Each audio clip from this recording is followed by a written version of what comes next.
All right, boom, baby. We are live. Welcome to Interview with the Man, episode number 302. How to Chat with a Woman, featuring Troy Francis. This is part 2. Yesterday, crazy numbers we did, Troy. We did 2,200 views in 24 hours, and that's huge for my channel.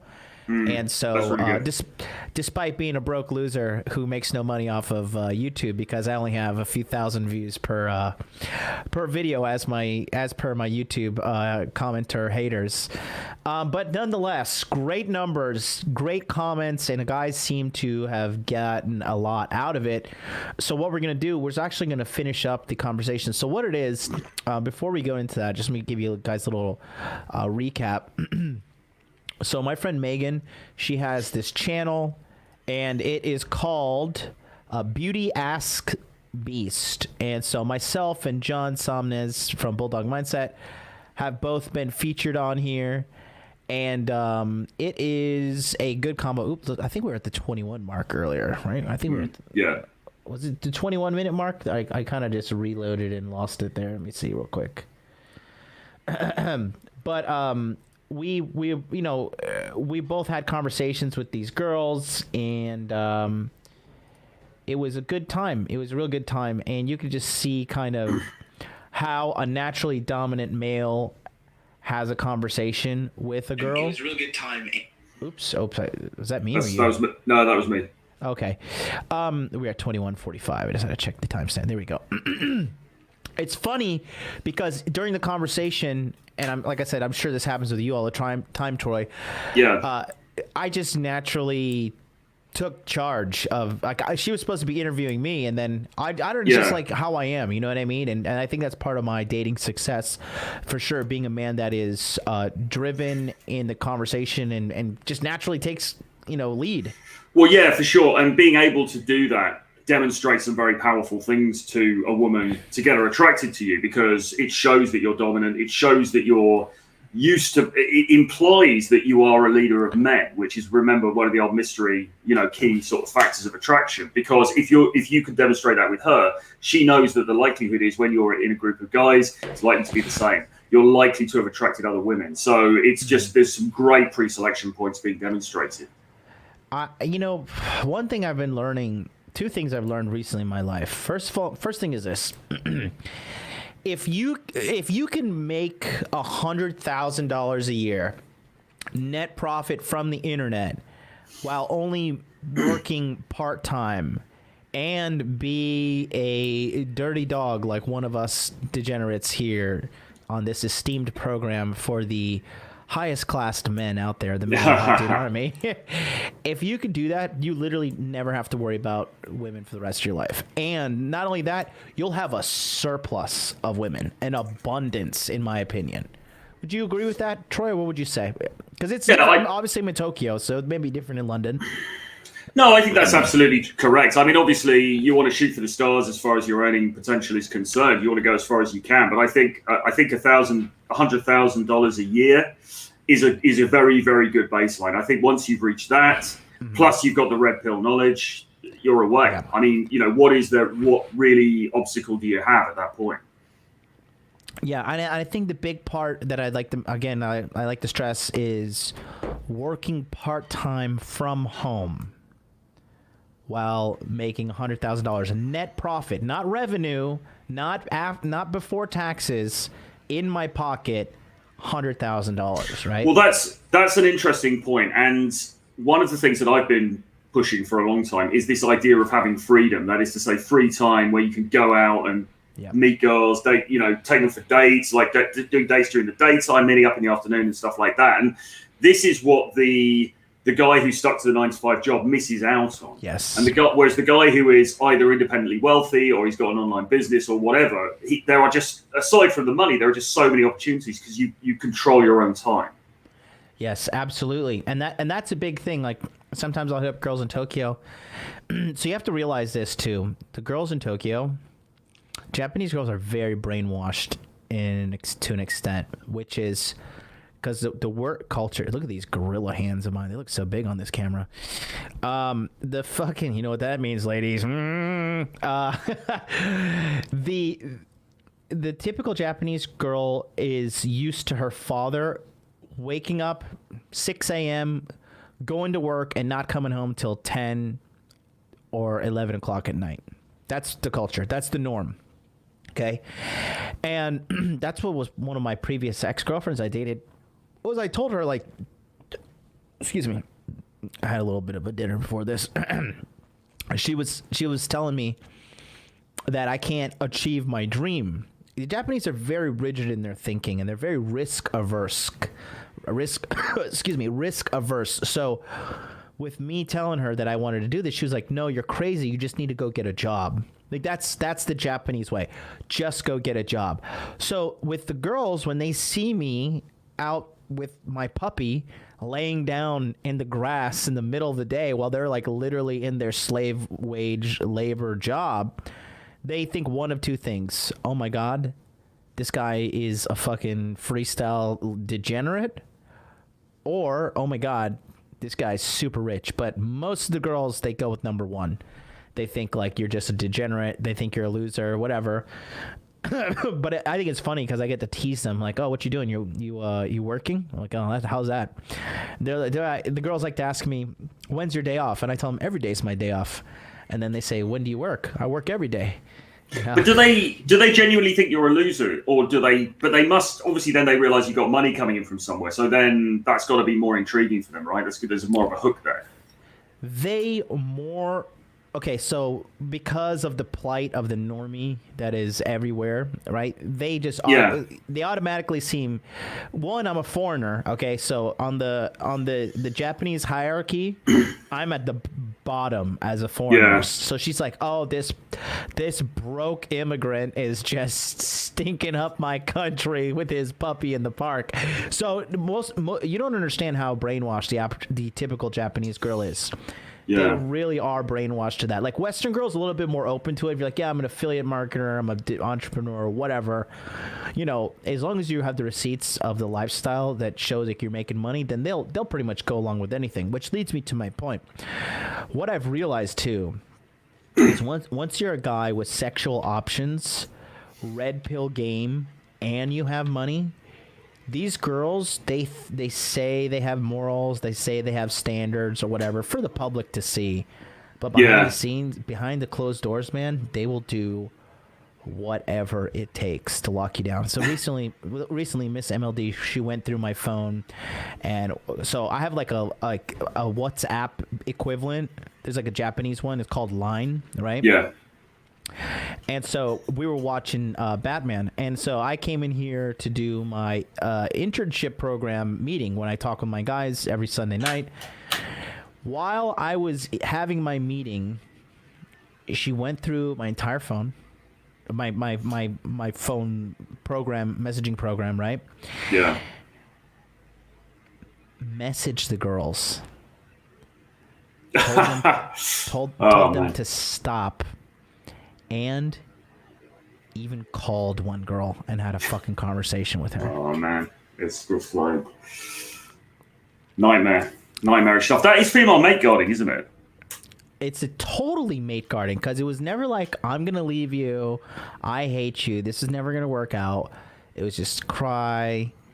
"How could you do this to me?" I was like, gee, let me see. Do you remember the first date where I ever went out with you and I told you I was a piece of shit womanizer? Did you miss that? Did you kind of skim over that part of our relationship, the beginning? So it's just like I don't know what to tell you.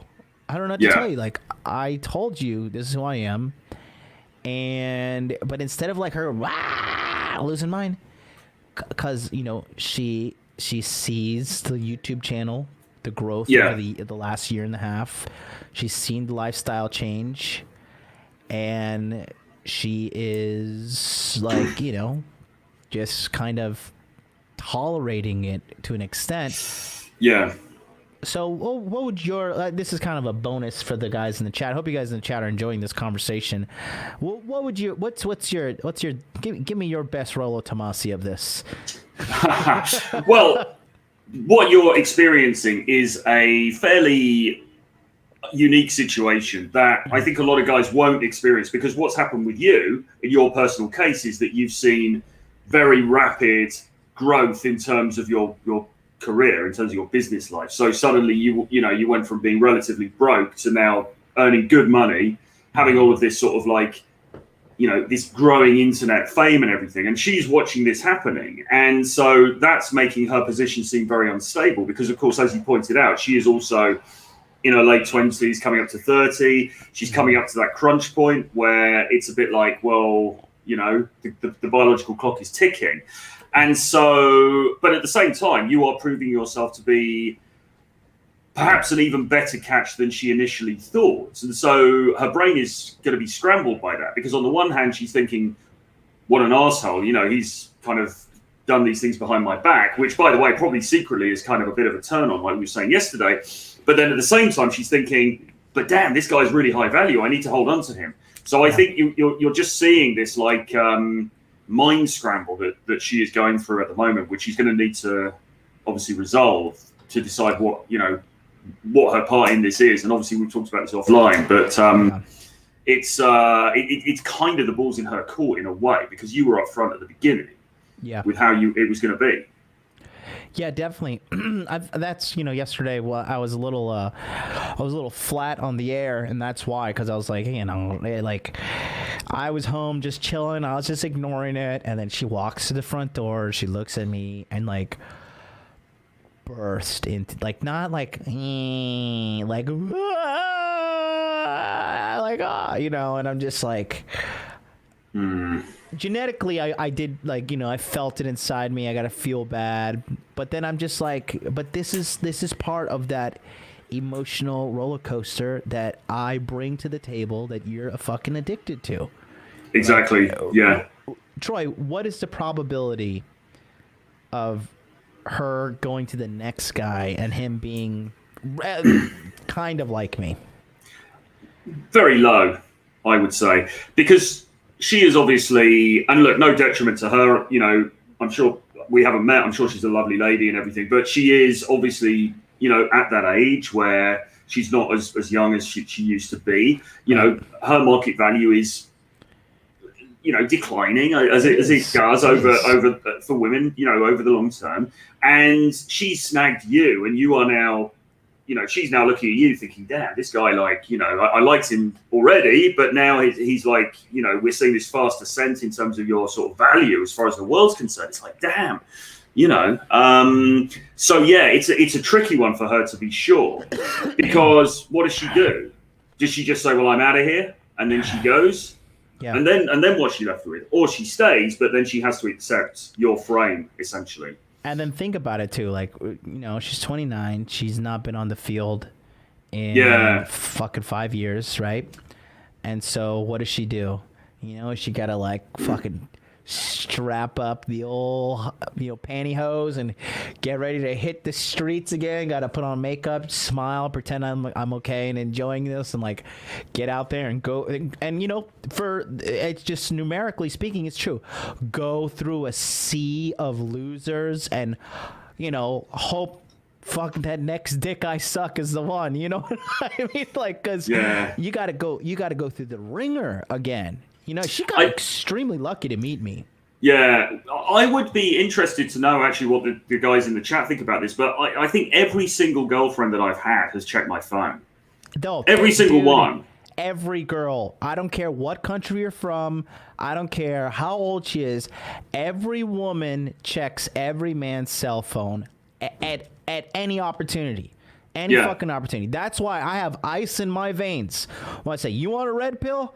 Go through a girl's phone. Check the following. Instagram DMs to her best friend, not anybody else. Best friend. Check and see if some dudes are there, obviously. Check her Snapchat. Check her fucking emails. Check her Facebook messages. Check her Twitter DMs. The more social media a woman has, the more dick that's just being thrown at her in her general direction. So, people are like, what do you think about this, Troy? This really pisses me off because it's just losers fucking running their mouth about, quite frankly, shit they don't know what they're talking about. But guys are like, it's not alpha to check her phone. What do you think about that? Just whole mantra.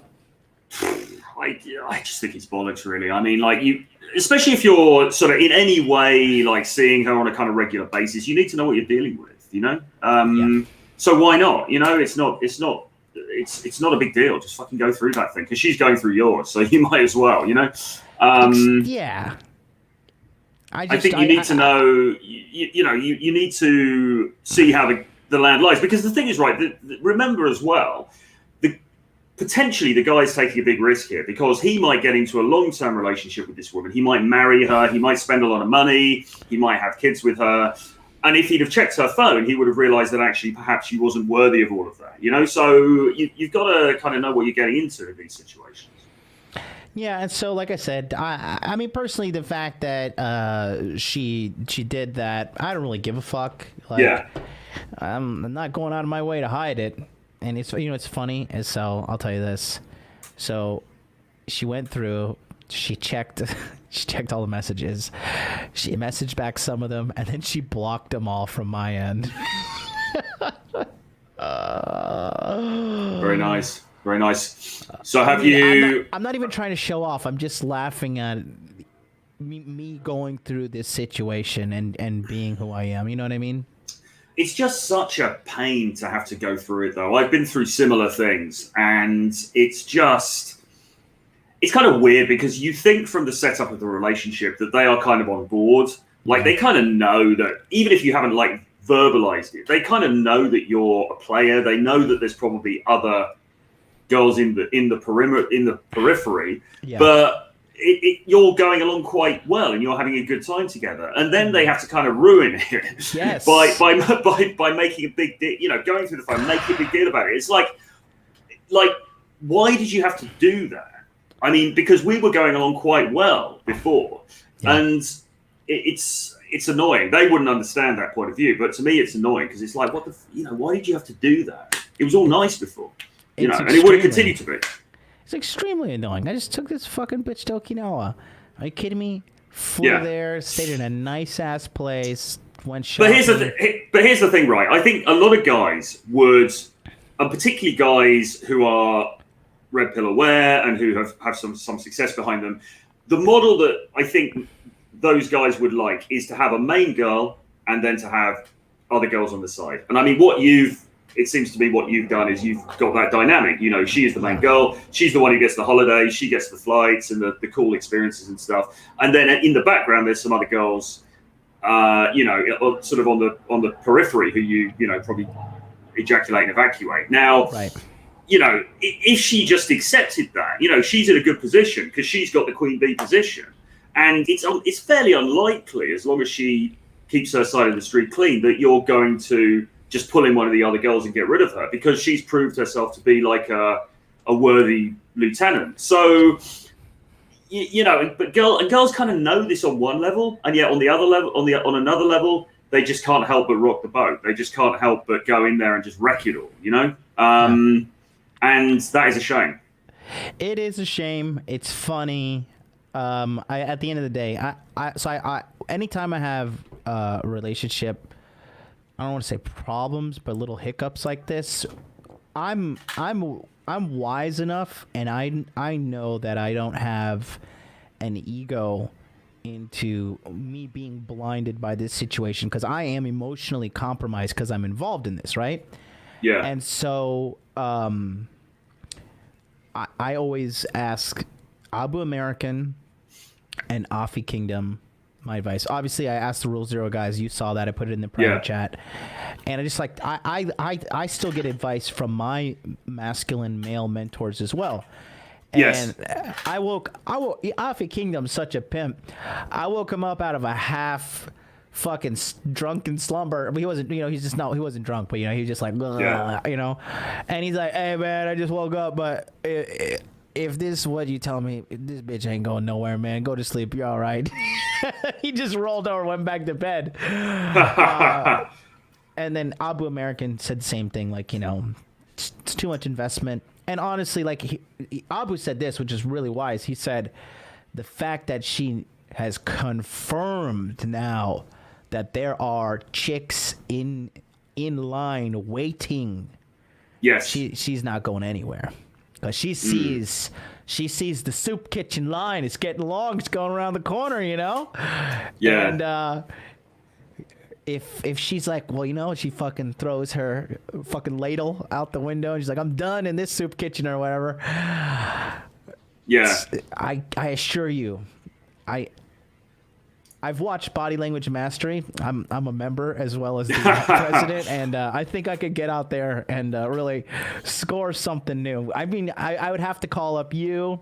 I'd have to talk to my boys like my man Ryan here for Hypnosis for Men.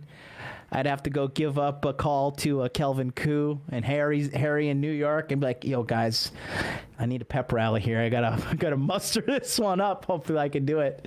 Yeah. Man. No, it's not going to be a challenge. But yeah, it's mad. I mean, a friend of mine was in a similar situation a while back, like a player dude. And the girl actually... I think he ended up ending it with her in the end because he was in a different situation to you. I mean, you're in quite a good sort of situation there. But this is a guy, he travels a lot, he goes around and stuff like that. And in the end, he just realized she was at a similar age. She was getting to that sort of like nearly 30 cutoff point. And I think he just made the call. Something similar to what you're talking about happened. And then he just sort of said, well, listen, I think I'm going to break this off because this is just never going to work for me, right? I mean, she is... you know, she's just not going to give me the freedom I want. Because he tried to set it up with her before. He actually tried to verbalize it and say, listen, you know, this is me. I'll be with you. We'll be together. We'll get a property together. We'll look at having a family and stuff. But you've got to accept I'm going to want to go and, you know, mess around a little bit on the side. And that's just how it is. And she kind of went along with it at first, but then she was putting more and more demands on it and stuff. And so in the end, he got rid of her because he was just like, look, I mean, you know, this is just not going to give me the freedom that I want. But, you know, I mean, but then your situation is different because you're kind of domiciled in Tokyo and you've got a good setup there and everything like that. So, yeah, I think, but as long as you hold the frame, she's ultimately going to fall into that frame. I don't think she understands that I'm pretty much... It's funny how delusional girls are too, right? How like they just think I think Myron Gaines always says it, like the most dangerous thing is a man realizing his own power, his own value, own power. I'm still coming into that my own because I kind of like live in like a internet dweller recluse kind of lifestyle. You know what I mean? Because I don't need to go outside, but every time I go out and meet people like me, and so I have influence in Tokyo. Made some new friends today. Got a fucking great haircut at this barbershop, and met a fucking old school black guy from Brooklyn, New York. We had a good old barbershop chat. He tightened me up. We did a good work, and then I just feel like my options are there, and but it's good to have this mindset, man. I got to tell you this, Troy. Sometimes, because I think we both did the same thing with our youth. We kind of squandered a portion of our youth just chasing a fuckload of pussy. Am I right? Yes. No, absolutely. And if I don't think you should have regrets, but I don't. But to be honest, I look at like I know there's a lot of dogs on Twitter, but you know what I mean. I look at a lot of sort of gurus who are all like, yeah, man, you need to be smashing in your 20s so that, you're set up in your 30s. And I kind of think, shit, I probably should have done that. But at the same time, everyone does their own thing. And, I had some good times. But yeah, 100%, man. 20s were, it was a complete obsessive tsunami of pussy, to be honest. Yeah. And so I was the same way, right? But I mean, I think, though, at the same time, like, I'm so happy that I went through my personal red pill journey, and because now I've got money, I've got muscles, I have got game. I like Troy. I look at other guys and I'm just like, this is gonna sound extremely arrogant, but just bear with me. I look at other guys that are trying to compete with me against girls, and I look at them like, you are beneath me. Like you're not on my level. You're not even close to my level. Like, and it's everywhere I go. With a red pill sense of game, bro, you and I, this is not a joke. Like, you and I are in the top 1% of men. And I've been doing this forever. I've just was born in the red pill. I wasn't a dork, virgin, whatever. Like, I was living the red pill, then I found like the internet red pill, and then this community kind of adopted me. But like, I literally look at other guys. I'm like, I've got better fucking flashing. I've got way more game. I've got more money. I'm fucking just red pill as fuck. And the number one thing is the red pill as fuck, right? Yeah. You cannot put a monetary price on the red pill perception when you mix it in with doing business. Like when you're out in the real world and you have the red pill detector, like, oh shit, like this is an SJW, like this person is a danger, like this is somebody you should stay away from. Like people in the real world, they don't get that. And it's such a fucking, because you'll meet high level people. Like I'm talking CEOs, directors, CFOs. Like, you know, the CFO of SC Johnson in Japan, I'm not going to say his name, but I'm talking to the guy right now on a catfish account for seeking arrangement. The CFO of SC Johnson Asia, I'm not going to say his name, but I am talking to this guy with a fake girl account on seeking arrangement for some of the shit I'm coming up with for the SALT course. And this guy is oblivious. He probably makes $250,000 a year at minimum. And bonuses and stuff as well, probably. Has tons of money stashed up in his 40s, ripe for the blue pill divorce machine cucking. Like this guy has gone his entire life and he doesn't have an ounce of pimping in him. And that is your competition, guys. All of you guys out there, look, I honestly, to an extent, I don't want to get to the point that I have 1,000 live stream viewers, and because I don't think I can handle the heat that will come. Because I'm giving away the fucking farm on this small channel, this little corner of the internet. Like if you guys are watching me right now, you motherfuckers are getting baptized with the holy fire of pimping every single day, and like, you know, guys like Troy are on here, Myron Gaines. I mean, my squad of dudes, the generals that you saw, every one of those dudes is fucking. Like, who you guys saw on Generals June on this channel, there's no guy in my community who's like, oh, he's kind of a pimp. No, my dudes dominate girls. And not in like a violent, evil way, but like, you know, sexually, in a consensual sexual manner. They are dominating these girls. And again, that's why we just wanted to go off on this little tangent, you know what I mean? So I kind of went off on a railway. But listen, thank you so much to Tauken Hanma, says MLD's power level is over 9,000.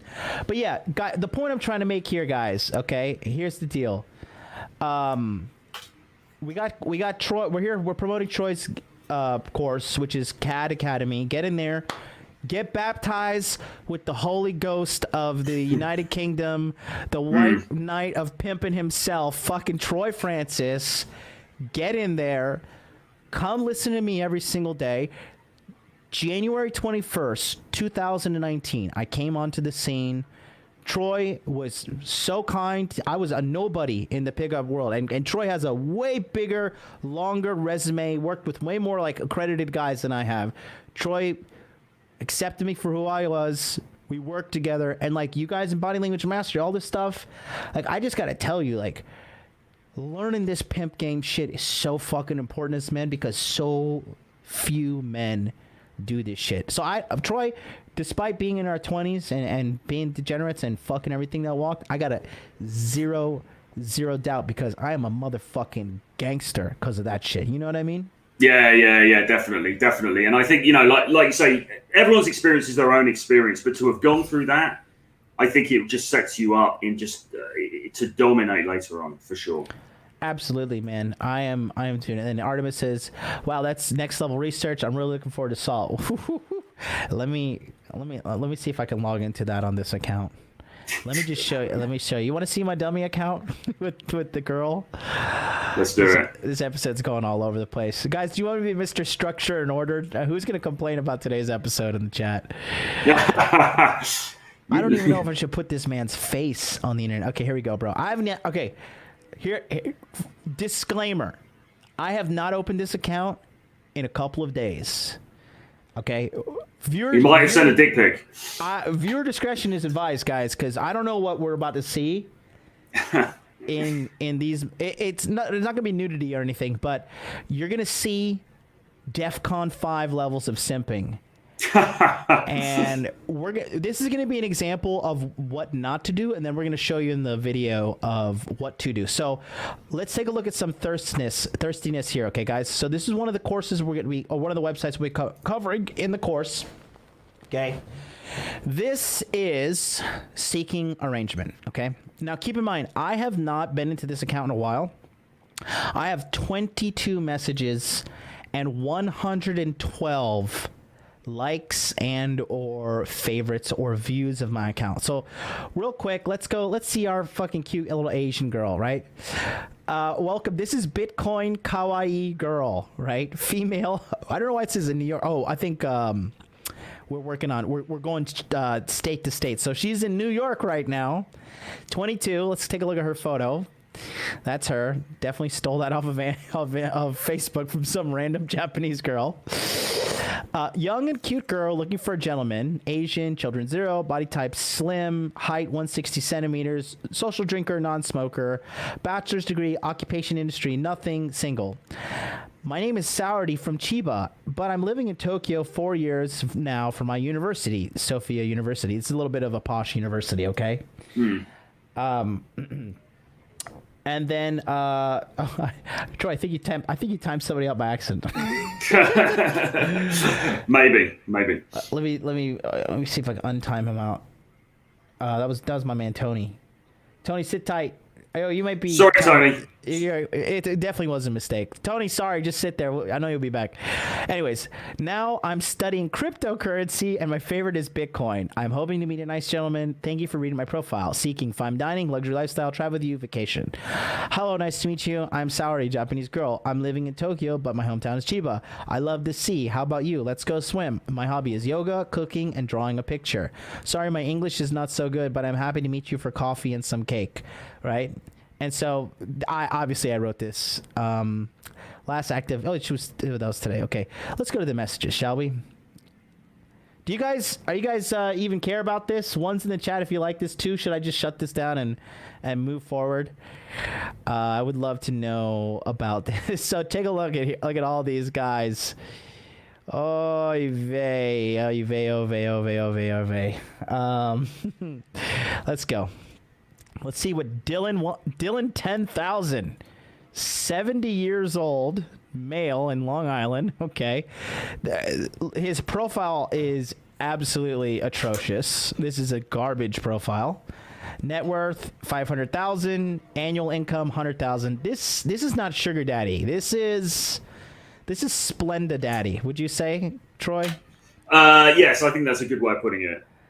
I work as an IT admin in healthcare. I like cats. I'm a geek, but I'm not into sci-fi or anime. If you are into it, it's cool with me. I used to find sugar babies offline before the virus, but things changed. So now I am on here. I'm in a BDSM kink, but it is an essential arrangement with someone local to NYC, but I prefer a connection, I can't do discrete encounters. I'll help you with bills, and we can grow together. We can grow together. Beautiful. Oh, Beautiful. My God. Fucking simp nation, dude. We can build together? Are you joking? What are you going to build? Are we building a kitchen? Are we building a kitchen? What are we building? Like a porch. Lord. So, let's go to see what he says. Afraid of virus? Open to a meet. Fucking look at this attention capture. Good Lord. All right, let's go to our next one. Hayes 111 New York. Hey Saurity, are you currently living in Japan or NYC? Let's take a look at Hayes. All right. Net worth 5 million, annual income 200,000. Not interested in anyone who doesn't live in NYC. Again, I think he stole Aaron Clary's camera for this one. Took a picture of this. This was filmed with a potato. Okay, great. 48 years old. Looks way older than 48.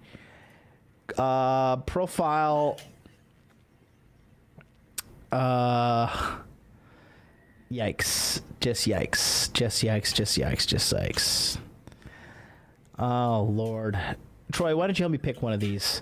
Let's see which one's gonna work. Do we got a Harvard SD, Sunny, Earth Boy spelt with an I? That's edgy. animal lover, Bjorig. Why not? What about the Harvard dude? Let's go to the Harvard guy. Okay, let's go to Harvard SD. Harvard SD. Hi, I'm an experienced SD. I'm in Atlanta and pay for travel also. Having had successful long-term, long-distance arrangement in the past. Yeah. Wow, I'm fucking ready to go. I'm looking for someone. Oh God, I'm looking at someone who is educated, fun, affectionate, passionate, and looking for a long-term arrangement. Also looking for a travel partner. I have second homes in Italy and Hawaii. I am willing to provide an allowance of $3,000 to $4,000 a month.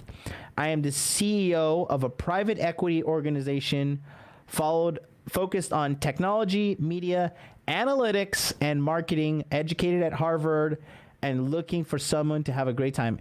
P.S. Here's my bio so you know I'm real. Please let me know if you're interested. I'm going to pull this up off screen. Yeah. The LinkedIn flex. Are you kidding me? He's added his LinkedIn, yeah. Yeah, he gave me the URL of it. So I partner chief growth officer at I'm not gonna read the name of the company, but do they know you're dumping off $3,000 to $4,000 a month on hoes? Like Troy, would you pay $3,000 to $4,000 a month to fuck a girl? No, absolutely not. I think that is. I mean, it's just ridiculous. I mean, like you need to be, especially this dude. I mean, I don't know how this dude does it. Like 40s. I mean, you know, paying out large chunks of cash every month in order to keep some ditzy girl on the hook. He is 42. Wow. Well, at that age, there's absolutely. I mean, there's absolutely no reason why at that age you should be doing this. Good Lord. But he needs to sort his look out of it. He looks kind of dorky. Net worth $50 million. Annual income more than $1 million. 50 million by 42. I don't know. Do you believe that? Sounds like a stretch. I'm an experienced SD having a successful 2.5-year arrangement in the past. Looking for someone who is educated, fun, affectionate. Oh, this is the same shit he sent in the message to me. So he's copy-pasting. I'm the president of Global Media Agency, Technology and Analytics Organization, educated at Harvard, looking for someone to have a great time with. I don't think he's got that much money. He was verified on Instagram. But I don't know, chat. $50 million, chat. Does this man $50 million? That's Chelsea Clinton ransom money. One in the chat if you believe he is worth $50 million. Two in the chat if you believe he is not. Let's do one more, shall we, Troy? Yeah. Good choice. That was a good choice. Oh, who have we got? Oh Lord, we've got. Listen, this is Simps Are Us. We can choose a plethora of these dudes. It looks like there's even more down here that we're messing around with. Let's see. Okay, we got Sunny 2920. We got Earth Boy with the eye. Animal Lover. Let's see. James VT 2020. Marion NYC. Corn Muffin Toast R Cake. Great username. Have these guys not got pictures? I think so. So some of these guys, they have a picture behind a. You have to hit request to view because I think some of them are protecting their identities. Yeah. Chat says, yeah, they're just two. No way this guy has $50 million in net worth. Chess says he needs game. It's possible to be worth $50 million, but unless he sold something, no. Yeah. What about this Earth Boy guy then? Let me see this guy. Oh, look at this. So he says, hey, gorgeous, how are you holding up in this madness? Doing very good. I'm doing okay. I've been somewhat productive. A lot of edibles and scotch. Oh, my God. And working like crazy. My industry fashion is pretty shut down, but trying to stay proactive for when it's not anymore. Just trying to stay sane. How have you been keeping busy? Okay, Troy, on a scale of 1 to 10, can you rate this message right here? Maybe a 1. That is pretty bad. It's pretty fucking bad. I mean, he doesn't create any sort of sexual tension at all, does he? There's no mystique to it. There's nothing for her to hook into emotionally at all. Oh my God, this is painful. Okay, you want to do one? Let's do one more. Nice. Oh yeah, you want to do Earth Boy with the Earth eye? Boy.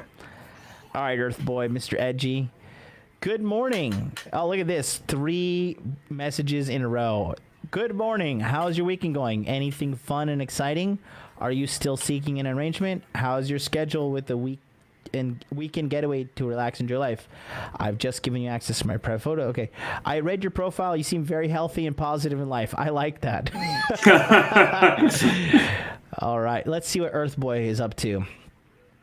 So, doing the kind of...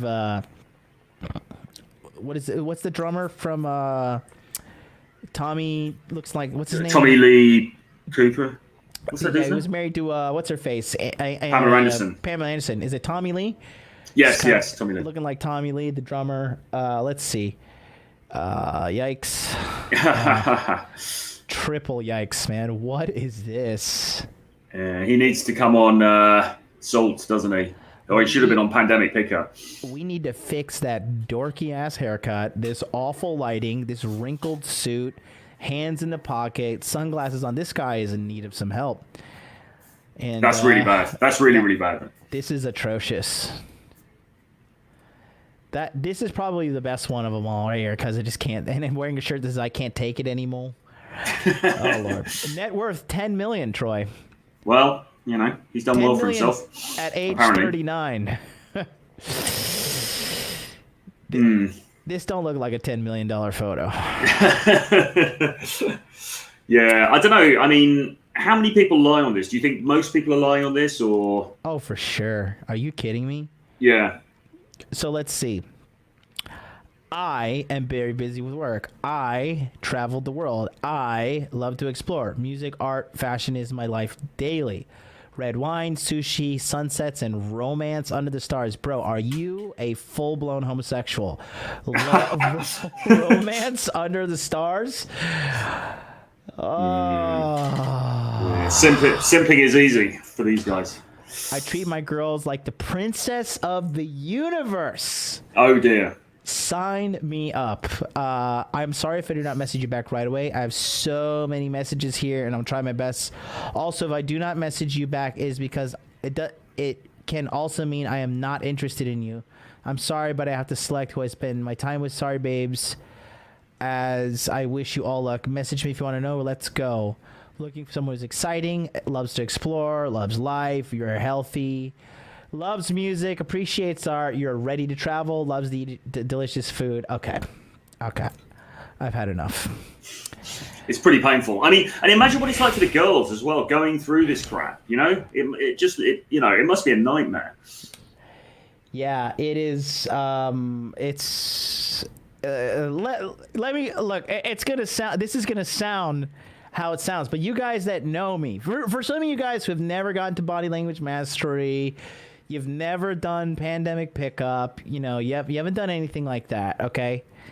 I am telling you that when it comes down to it, these guys versus what I'm about to show you, looks like a commercial.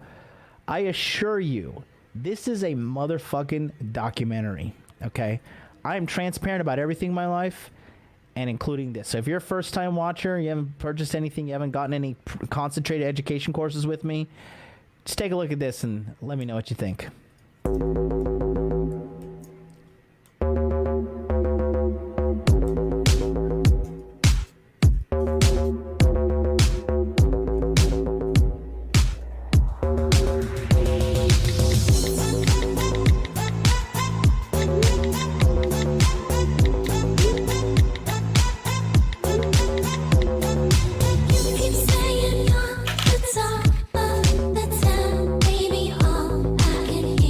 Stop.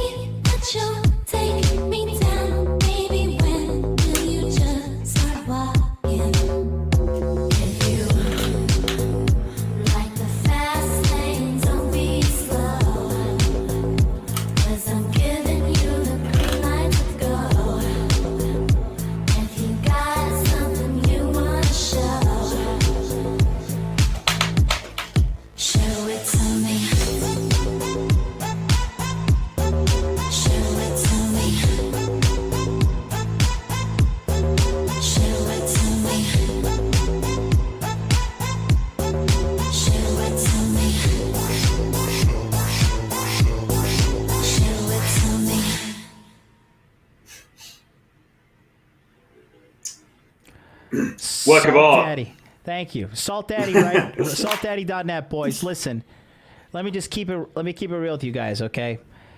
This is what you're going to get in the course.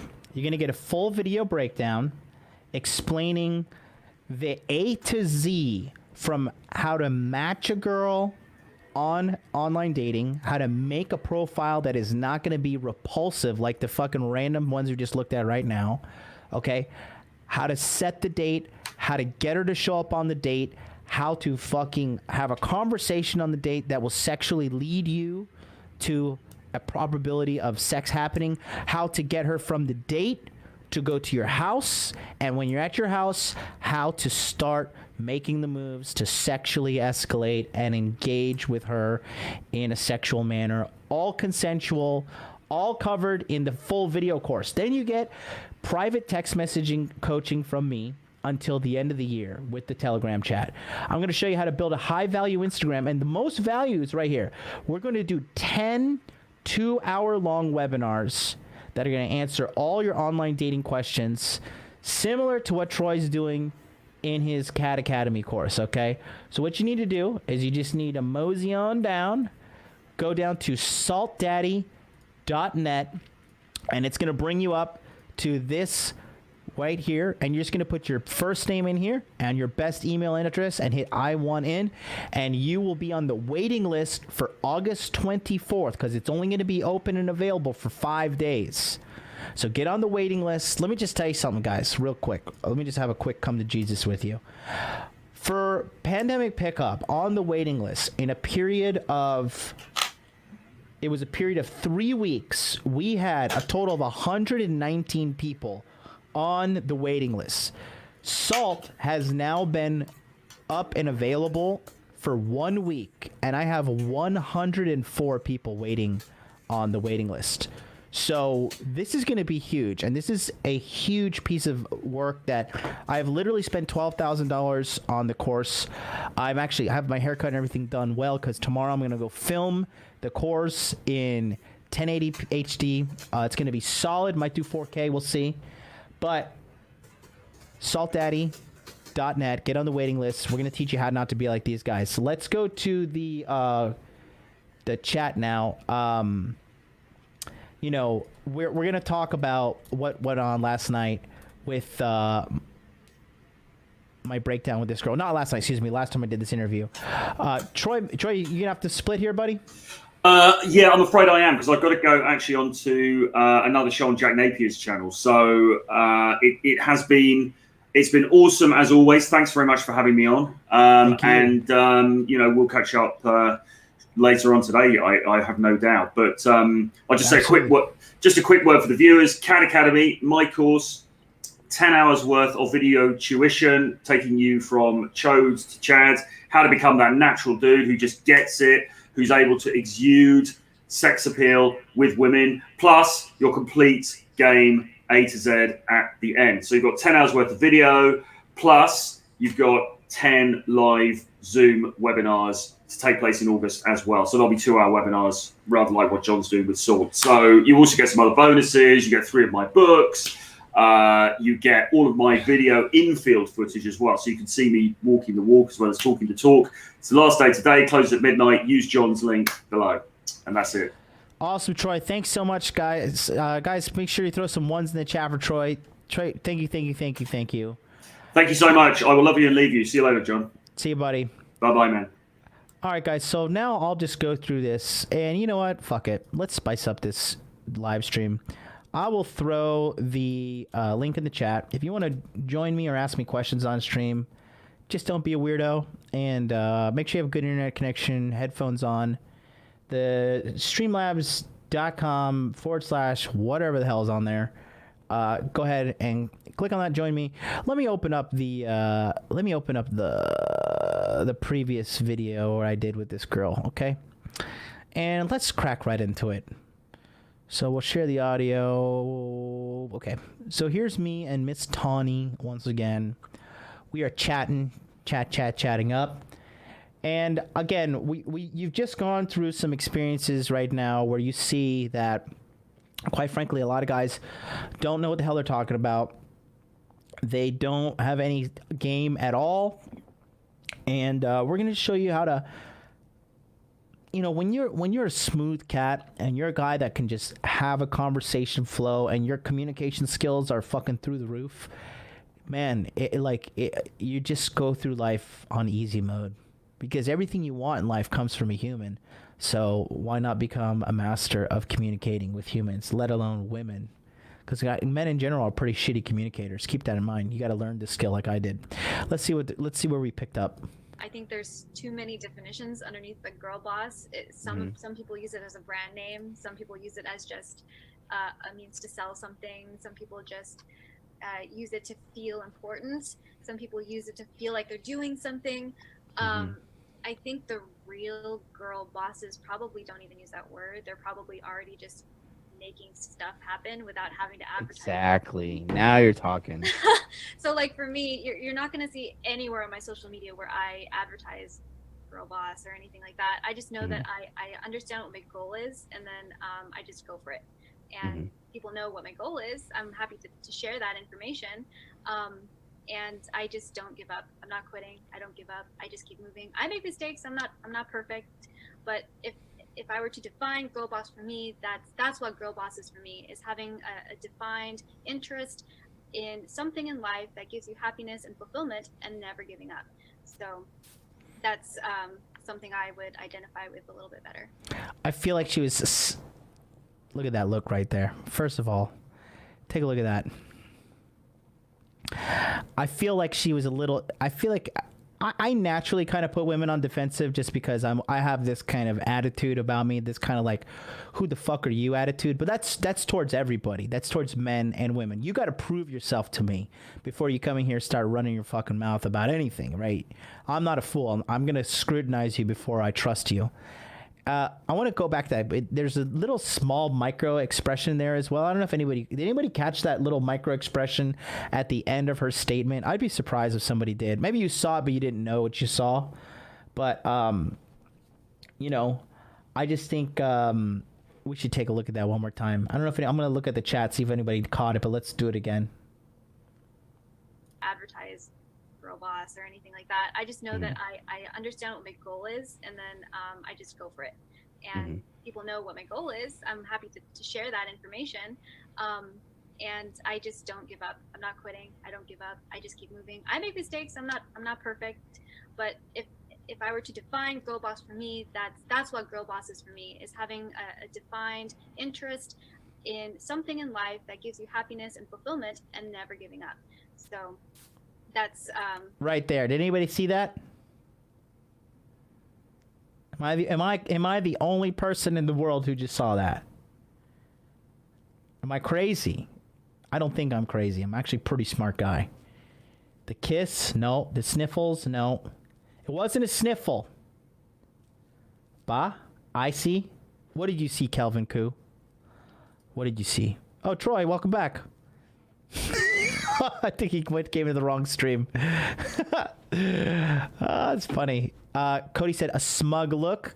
Cody, that's a nice picture of you. She swallowed her spit. She was lying. Hair, wait. Hair flip, eyes down to the right. No. There we go. Richie saw it. She didn't duck. She puckered her mouth, kind of like a motherfucker. This was her kind of like yeah, there you go. A nose squench too. Good. It was a combination of mouth and no. Take a look at it one more time. This is her kind of like because listen to she gives me a very, she's the former Miss Washington in one of her beauty pageants she entered. So she's a pretty smart girl, because you can't be a complete dummy and be in a beauty pageant. There is a certain level of intelligence that it takes to even qualify to be on it. So I noticed after her little speech of girl boss, she kind of feels happy with what she says, kind of like, I defended myself properly, and then she kind of pucks her mouth, and I could be wrong, but this is what my instincts tell me, and everything seems to be adding up correctly, and I'm usually not wrong at this. And I just don't give up. I'm not quitting. I don't give up. I just keep moving. I make mistakes. I'm not perfect, but if I were to define girl boss for me, that's what girl boss is for me, is having a defined interest in Here's where she begins her having defined interest. She gives her very mainstream media. This is why women are great to represent companies, and in a like kind of a speaker kind of way. Like, they can get out there and say shit. Like, they can do the company PR and whatnot, because they're really good at making something sound better than it actually is. They're natural marketers. So check her out. She gives you the definition of girl boss right here. something in life that gives you happiness and fulfillment and never giving up. So that's so right there. It's just little. Let's watch it again. You see these little things I pick up on dates. That's for body language mastery, but that's down the road. That's next month, September 24th. But look at this one more time. Take a look for you guys. Here's a little sneak preview. I'm not perfect, but if I were to Watch define it. girl boss for me, that's what girl boss is for me, is having a defined interest in something in life that gives you happiness and fulfillment and never giving up. So that's So get off my fucking back, Mr. Sunglasses. But let's continue. Something I would identify with a little bit better. Do you find that that a balance between a masculine and feminine energy is more like... So this is, just so you guys know, some context. So actually, that first segment you saw was actually towards the end of our conversation, but it was more spicy. Megan liked it more, so she wanted to put it towards the front to catch the attention. So you're going to see a little bit of a less warm dynamic here, and then a more of her leading the conversation dynamic, because this is towards... the beginning of our actual conversation. And also, just to keep in mind, it's like 8 o'clock in the morning. I went to bed at like 2 a.m. So I'm just waking up here. That's why I'm like wearing the sunglasses and stuff, because I look like I just woke up. But I still look fresh. And the conversation, the game is undeniable. Let's check it out. like understanding what it means to be feminine and what it means to be masculine. And sometimes Rel asked me, would you bring up that look she made in a playful manner? Yes. I tease her throughout this broadcast in a playful way, and here's how I do it. Previously, before we had engaged in this interview, Megan had given me her Instagram, so I followed her. I sent her a DM and I say, "Hey, what's up? We're gonna do an interview together." Blah blah blah, whatever. She left me on red, and that's okay, because I'm a veteran in this game, and I just know if she leaves you on red, it's not because of you. It's just because she's just drowning in a sea of thirsty dudes. And you can't take it personal, right? However, I did kind of hang it over her head throughout the entire conversation, playfully so. But I understand why she did it. But anyways, you'll see it. I bring it up throughout this conversation. Keep that in mind. women don't remember what that looks like. And I want to track back to when you were saying there's a theme of femininity dying. Like we're forgetting about what it means to be feminine. Can you describe what happened? Like why did that happen? As we progress in the dating culture, like why do you think you see that happen? Well, I mean that's a deep rabbit hole we'd have to dive down just to give you the TLDR. Like basically in America, everything is about money and everything's about business, right? And so now, somewhere along the line, girls kind of have lost their way, and I think it's due to the influence of mainstream media, right? Because you got look at mainstream media now, right? We're all so I'm 34, you're 29, like we're kind of like near in generations, only a 5-year gap, so you can kind of see that when we were younger, it was NSYNC, there's Backstreet Boys, there's Britney Spears, you know what I mean? and like NSYNC and Backstreet Boys and Britney Spears. And honestly, so I was using this. So let me just show you how I tailor my conversation to a woman. I was really gonna use some WWE wrestling kind of examples, when we were younger, Stone Cold, Steve Austin, The Undertaker, Kane, the Corporate Ministry, D-Generation X, WCW Nitro. But she'd be like, what? I know all my boys watching right now, they get those references. But again, every girl knows who Backstreet Boys is, right? Every girl knows NSYNC. Every girl knows Britney Spears. Everybody knows Christina Aguilera, right? That is relevant in girl world. If I asked her, I'm like, do you know who Rikishi is in the WWE? She'd be like, who the fuck is Rikishi and why are you talking to me?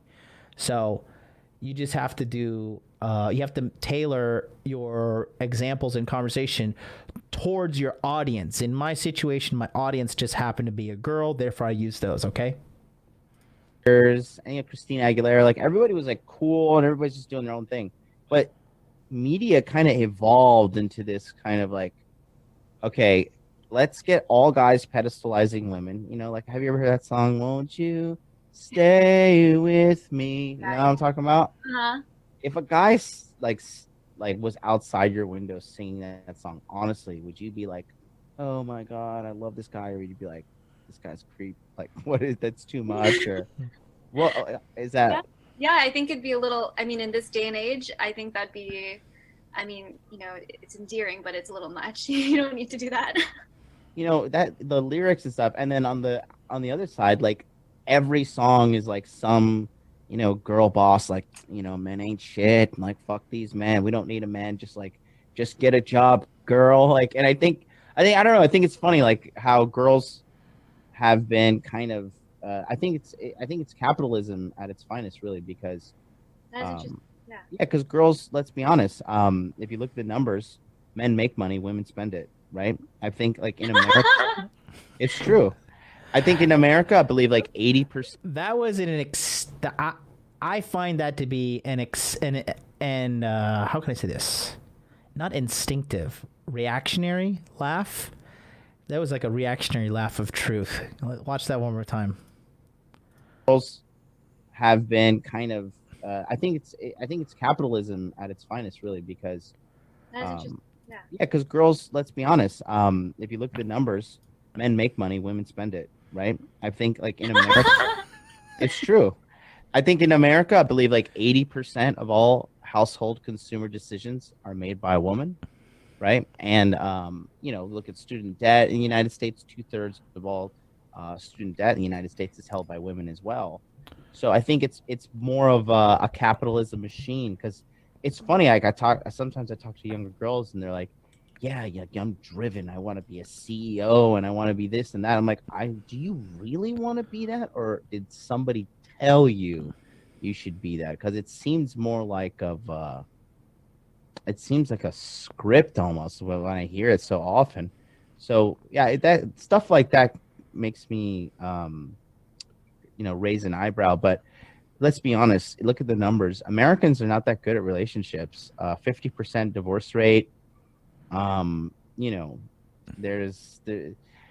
think American women are the unhappiest women in the world. They documented that recently. Like, you know, and like American women are like we're the most free and we're the most woke and like we're the most awesome. But it's like, yeah, but the numbers don't add up to you being happy, healthy, or financially stable or whatever. And then, so it's funny because then I don't think she liked that fact whatsoever, because the demeanor of her face and everything changes right there.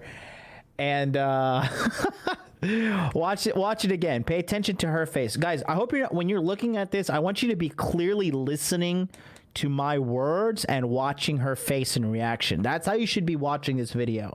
So if you're watching, you're driving, or you're listening, you're at the gym or whatever, and you can't pay attention, that's okay. But come back and rewatch this if you're truly interested in learning this stuff.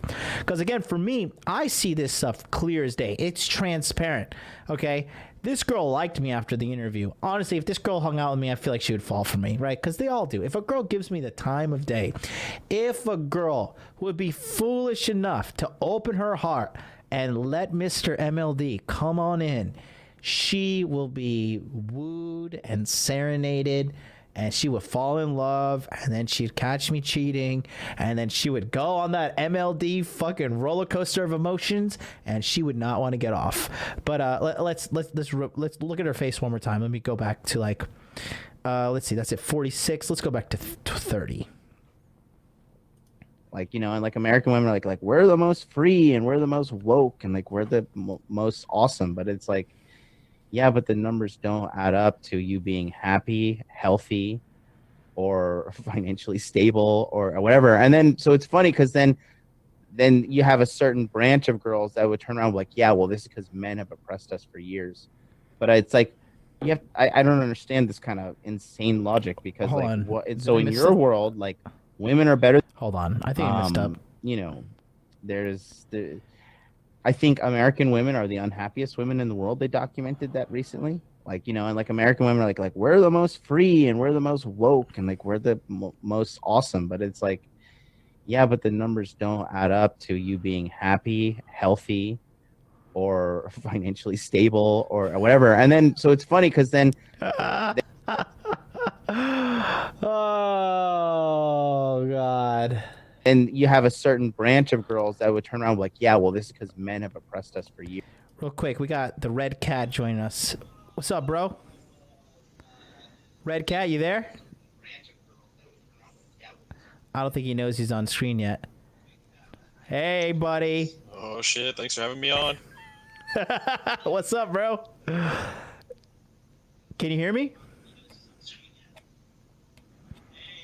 Yeah, there's a bit of a delay. I think I can only barely hear you.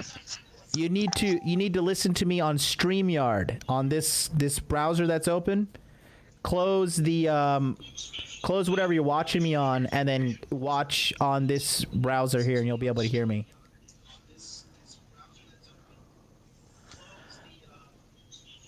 Let's see.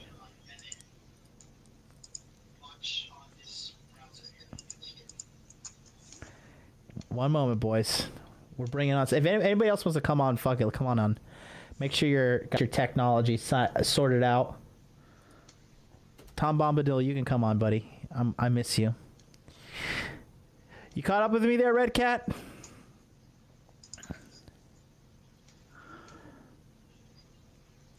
You there? Yeah, give me just a second here. I don't think I can.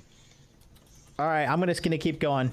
I'm just gonna mute you in the meantime. Just text me in the private chat. You guys can just look at Red Cat in his red shirt in the meantime until he figures this out. Let's continue, shall we? Any questions in the chat or anything? Years, but it's like I don't understand this kind of insane logic because like what? So in your world, like women are better than men, but women are held down because of men, even though women are better than men. So men should be the ones to save women, even though women are better than men in the first place. It's like there's no. It's so confusing. Yeah, there's no logic. There's no. Mike B says, "Do you have these convos on date?" Absolutely not. You never talk red pill, dating, relationships, none of that stuff unless it's in a fun and playful manner where you can give like a light and humorous commentary on it. Don't be like, oh my God, can't believe, I don't know, who's the latest divorce victim? Oh my God, can't believe Dr. Dre's fucking wife is gonna fucking divorce rape him, bitch. Hypergamy doesn't care, bitch. Have you read Rollo Tomasi? Like, these bitches don't want to hear that shit. They want to have a good time. They just want to have a fucking good time. That is it, man. That's all they really care about. Let's continue.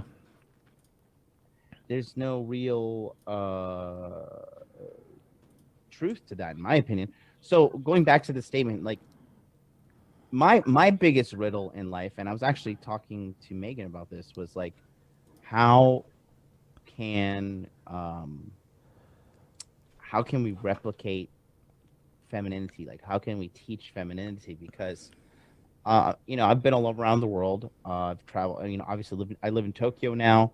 Been to Korea, Thailand, Colombia, South Africa, all over Europe, the islands. I lived in Hawaii for a year, which is like not America. It's wild.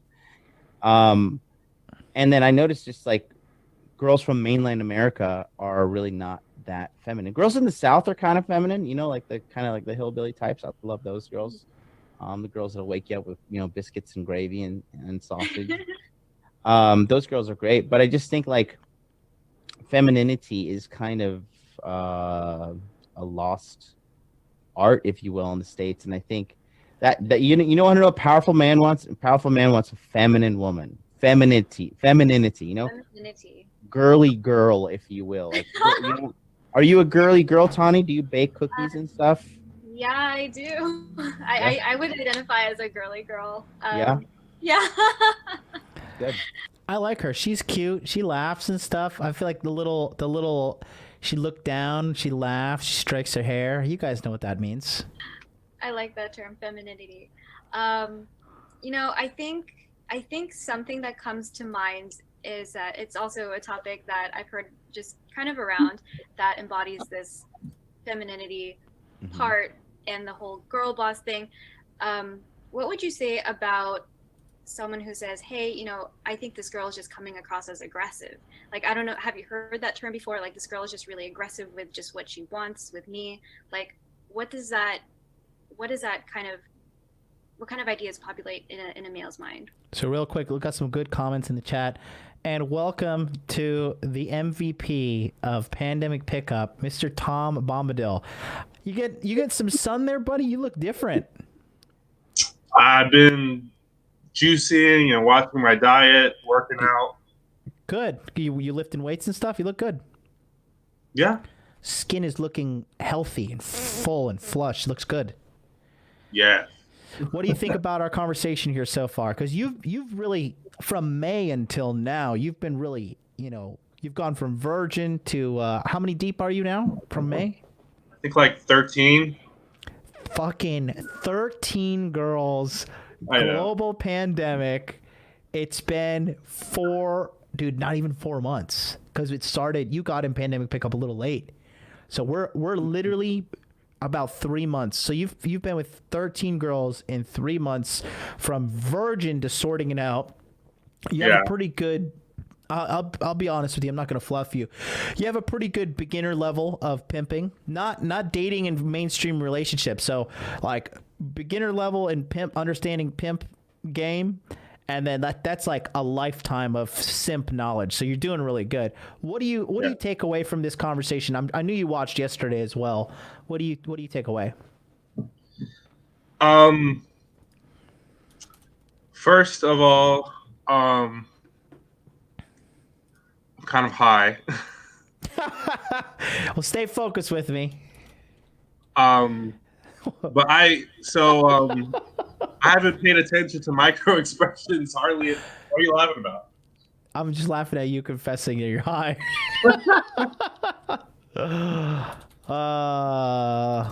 Go ahead. I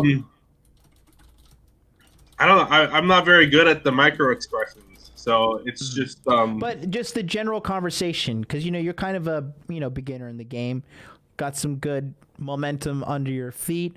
What do you just kind of take away from this whole conversation? What do you see? What do you think is like, wow, interesting? What would you like to know more about? Just give me your perspective as a guy, just in your own shoes trying to figure this out. Well, how did you get into this conversation with this person? I didn't catch that. So I was invited to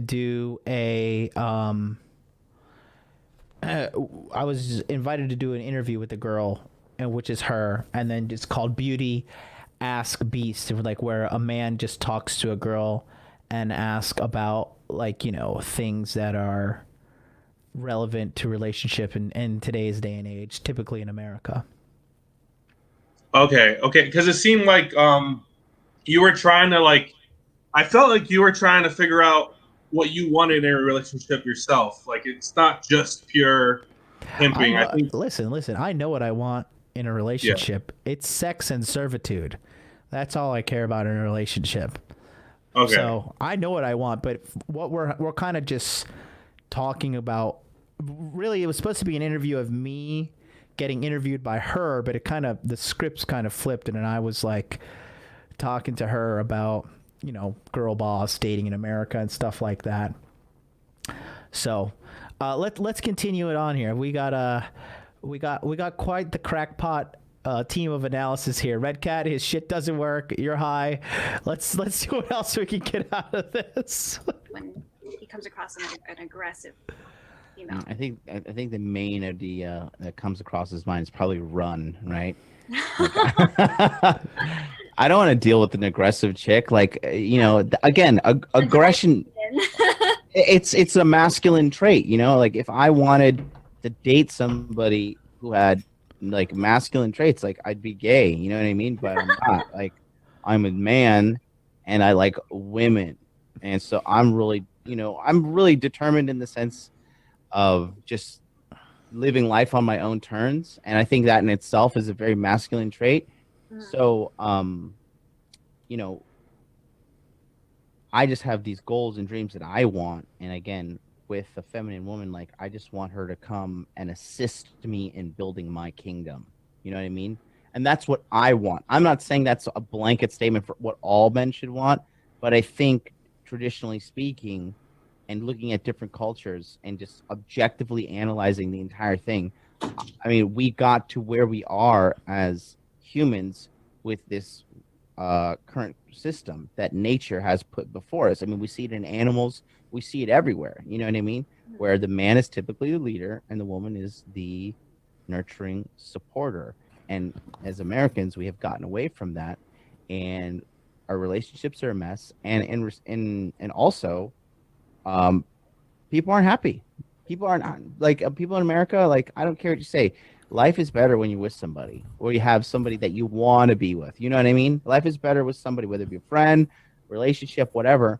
And I think that by like veering away from this traditional model that has been working forever, we're kind of experimenting, and it's a pretty bad experiment because again, like, you know, I think a lot of good things come from the nuclear family.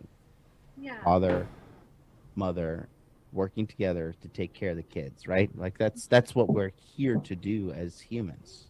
I like that. And it really reminds me of this just I did have the topic of marriage in mind.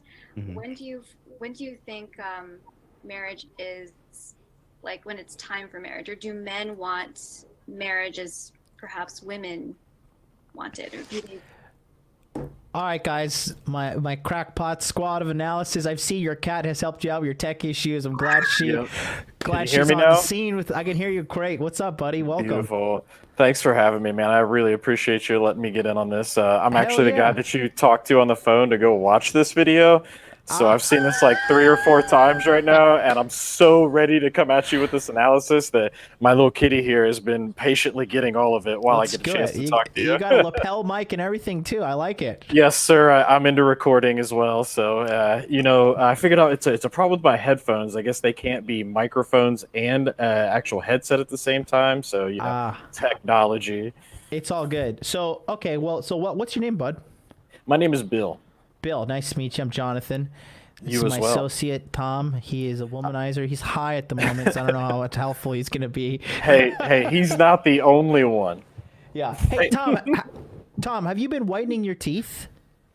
I did it. The Dr. Song, I've done it, yeah. Yeah, keep doing it. It's working. You can do it like 3 or 4 more times. It's definitely working. Hey, who does this? Who just like throws a link out into a chat room? Like terrestrial radio programs like, heavily filter callers, and you just letting people in. I know. Right, Don't say the John's N-word. the man. Don't say the N-word. Don't say the rainbow F word, and I'll be good to stay on the air. That's Cool. I trust you guys. But what do you take away from this whole thing in the meantime, guys? Tom, you want to go ahead? No, you go. Me first? All right. Hell yeah. I just wanted to try to let you get your thing before I start talking because I'm a motor mouth. But anyway, here we go. So basically, here's what it is. You hit the nail on the head in so many different ways, and she is so kind of blinded by what she thinks men want that she can't stop to be who she really should be, 1, and 2, who she would naturally be that would be somebody who's already attractive to men. So you just kind of continually poke and point out all these little areas where you're like, but wait a minute, what about this? And then she's like, you know what? I guess you're right. I never had to think about it before. Or she comes up with the classic girl excuse of like moving the goalposts on you, or, you know, trying to be like, well, I want a man that's like this. And if I can't find a man that's like this, then, well, I'm just going to go on my merry way. And that works for them until they're like 40 and then they hit the wall.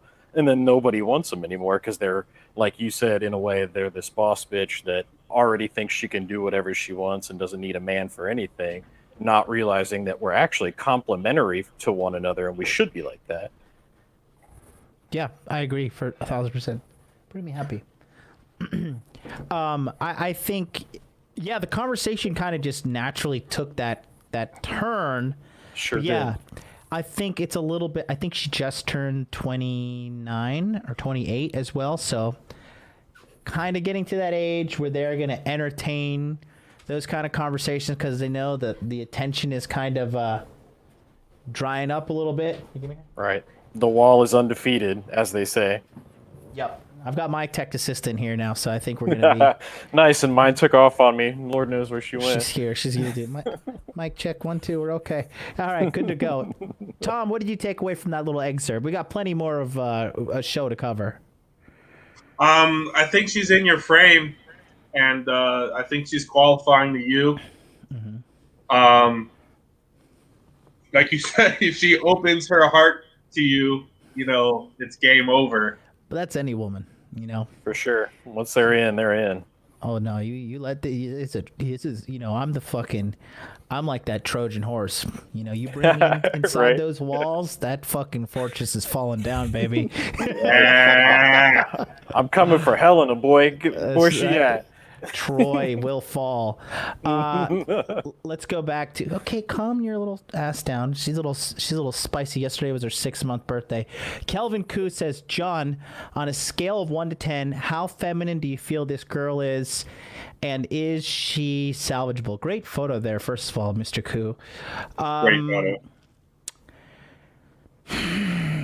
I would give her America 6, Asia 4 out of 10 with femininity. Damn. That's because girls in Asia are like super feminine. Take that back. Not in Asia, but definitely in Japan. The girls here are super feminine. They are like ultra feminine. Korean girls, a little too aggressive, a little too Americanized for me, quite frankly. Vietnamese girls, pretty feminine. Taiwanese girls, super feminine. Chinese girls are feminine too. But overall, like American girls are just so like, I do CrossFit. My clitoris is the size of your thumb. Are you man enough for me, boy? Oh, God, it's too much. But she's right. Really so in America, she's like a super feminine girl. I honestly, I dig talking with her. It wasn't like the number one word to describe most American women is insufferable. That is the word, right? Because just every time I run into them in Tokyo, they're just like bleh, and like repulse, like just like repelling people around her. Like people around her just repulse, and she's like lacks such social skills that she can't see that Japanese people are like clearly upset by her. I see this happen a lot. That being said, yeah, she's super feminine for an American girl. 4 out of 10 femininity in Asia, but you know, you kind of get molded by your environment. So she's just a product of her environment, but very feminine girl. Is she salvageable? Depends on what you want to save. Kelvin, you think you want a relationship. You don't want a relationship, Kelvin. You think you do. Don't. You think you do. You're just at the precipice of pimping, Kelvin. You have not stepped into the abyss yet, but once you do, relationship will be the last word on your fucking mind. What does this guy say? What's that, Tom? So, I think she would be like a good. This isn't the counter signal. I think she would be a good like Christian, like trophy wife, right? For like sure. A beta. For sure. Yeah. I agree with you 100%. Yeah. Let's see. And it's just, you know, I think you're right. As long as she could run the interaction, or at least what she thinks is run the interaction, she would probably be fine. It wouldn't give you much trouble. But she runs into a red pill dude like John, this is what's going to happen. She's just going to be like, oh, well, you know, I never thought about that before, but I guarantee you this girl still will get shit from her friends, and then they'll talk a bunch of shit about this interview about him just because of how red pill he is. And because, you know, they have the, what does Rollo call it? The sisterhood, right? Or the sisterin. They all have to stick together like that glue until it's competition time. So when they all go back to their, you know, boss bitch houses and shit, when they're alone with all their cats, like guys like me, they have to sit there and talk shit about dudes like John who give it to them real. So that's right. Better watch my channel. All right, let's go back to the video. Let's see what else we got here. Let me share the audio. I'm gonna let it play here. Let's just play it. Man, there's so much content in this fucking thing. It's been only 10 minutes, and we've done a long ass portion of the show. They both want it as much as each other. I think women want it more because I think the. So yeah, going back to the question. Check out this question. This is a question that was written by Megan, and it's definitely, I can tell it's coming from a woman, because guys don't ever really fucking talk like this, in my opinion. I think that. Hold on. For us, I mean, we see it in animals. We see it everywhere. You know what I mean? Where the man is typically the leader and the woman is the mess, and also, people aren't happy. People aren't people in America. Like, I don't care what you say. Life is better when you're with somebody, or you have somebody that you want to be with. You know what I mean? Life is better with somebody, whether it be a friend, relationship, whatever. And I think that by veering away from this traditional model that has been working forever, we're kind of experimenting, and it's a pretty bad experiment because, again, I think a lot of good things come from the nuclear family. Yeah. Father, mother, working together. Look at that smile. What do you think about that smile? I feel like that was real. I think she wants to start a nuclear family with you, playa. I think she does. Look at that. Things Oh yeah. from the nuclear family. Yeah. Father, mother, working together to take care of the kids. Aw. Right? Like that's what we're here to do as humans. I like that. And it really reminds me of this I did have the topic of marriage in mind. Mhm. When do you Right. Here's comes. So I had the topic of marriage in mind. Here's the question. When do you think marriage is when it's time for marriage, or do men want marriage as perhaps women want it, or do they both want it as much as each other? I think women want it more because I think the average guy now, especially in the United States, when you look at the legal system, a lot of young kids, I work with a lot of young guys like 18 to 22, and then they're like, yeah, I don't want to get married because if she at any point during the relationship decides, yeah, I just want to leave, that she can take half of everything at any point in the relationship. So when a guy looks at that and he says, okay, let's look at the other side. What is the potential upside for me? I get to have sex with the same girl forever. What else? You do the dishes. Yeah. Listen, $100,000 a month. I mean, I can hire a cooking and cleaning lady for $250 a week and, save that hassle. So a lot of guys are looking at it and saying to themselves, what's the benefit anymore? So it's And almost what would you say is the benefit for guys to get married?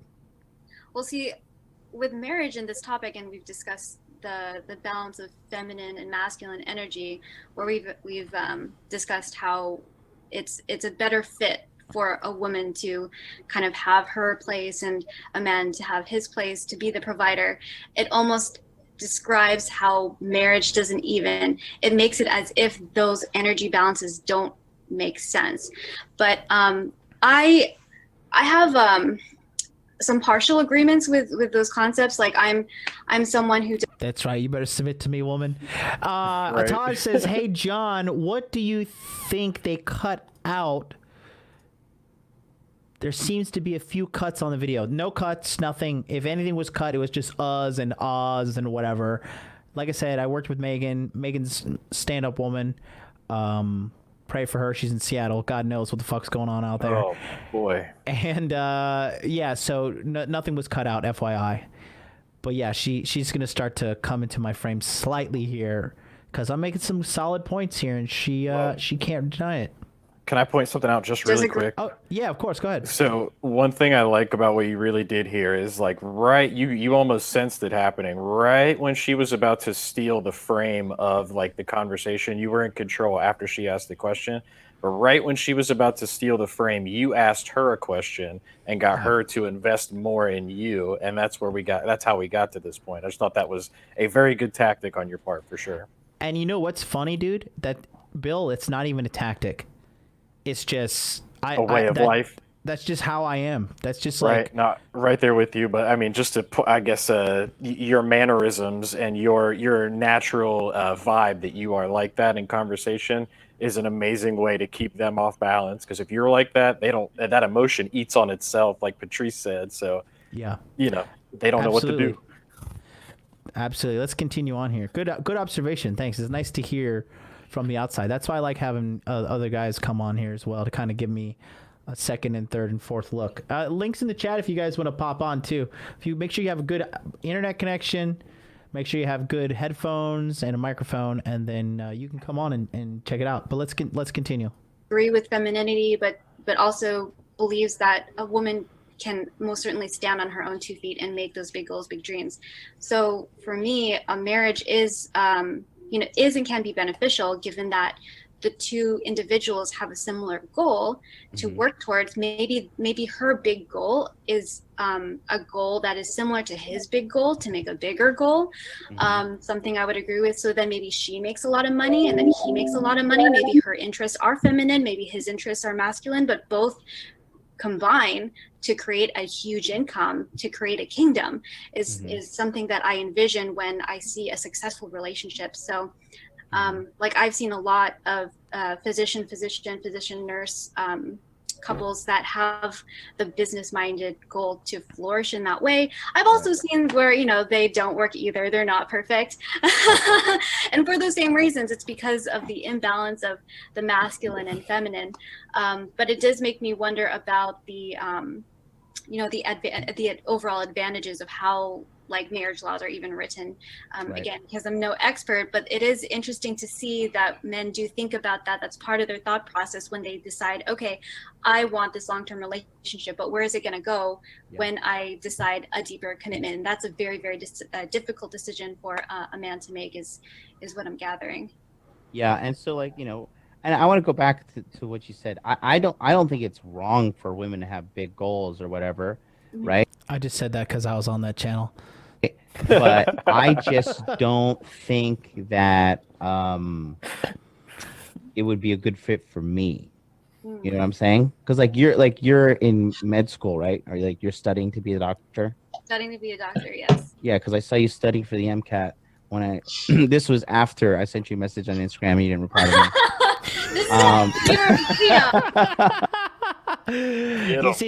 You see that? That's when I was poking at her the whole time. Before the interview started, I was like, sent you a message and I followed you on IG. You didn't reply back to me. It's fine. I thought you were cool, but I'm just another one of your groupies, huh? And then again, so this is an example of you ever watch a comedian? Okay, for example, Bill and Tom, have you guys ever seen Dave Chappelle's I'm telling you for the last, or not, excuse me, Killing Them Softly? Have you ever seen that Absolutely. one? Absolutely. Tom, have you seen it? So remember when he was talking about the baby selling drugs? Selling in weed. The hood? I'm selling weed, nigga. He's like, what are you doing, right? And that shit was hilarious. And then at the end of his act, he tells us he's looking at a woman in the strip club stripping, and then the baby is coming out of her birth canal, and he's like, it was the baby from the hood. He's like, I snuck at the club, nigga. Right. He's like, if you need some weed, hit me up, right? Just smack her on the ass. So it's the same thing by kind of bringing up the joke throughout the conversation when you're chatting with a woman, kind of as a running gag, right? Because again, girls just want to have fun in conversations. They want to feel good and have fun. That's why these chicks go and run their mouths in cafes and talk about nothing for 3 to 4 hours. A 3 to 4 hour yak sesh for a girl, that's just a quick 135 on the bench for us. Just a boom, boom, boom, boom. I mean, a little day at the spa. I'm not a fucking pussy. I still got this shit, And that's the same thing for these girls. So again, and you can see this is clearly an organic reaction. I'll rewind it once again. Yeah. Oh yeah, dude. You can clearly see here that she's enjoying it for sure. For sure. Is what I'm gathering. Yeah, and so and I want to go back to what you said. I don't think it's wrong for women to have big goals or whatever, right? But I just don't think that it would be a good fit for me. You know what I'm saying? Because you're in med school, right? Or you're studying to be a doctor? Studying to be a doctor, yes. Yeah, because I saw you studying for the MCAT when I. This was after I sent you a message on Instagram and you didn't reply to me. This is Total belly laugh and guffaw. Oh yeah, straight And from the another- hip right there. And another thing too. So before I went on the show, and Rollo, what's up, bro? Get on here, man. I threw you the link if you want to come on. You can share the panel with Tom Bombadil. Like who would not?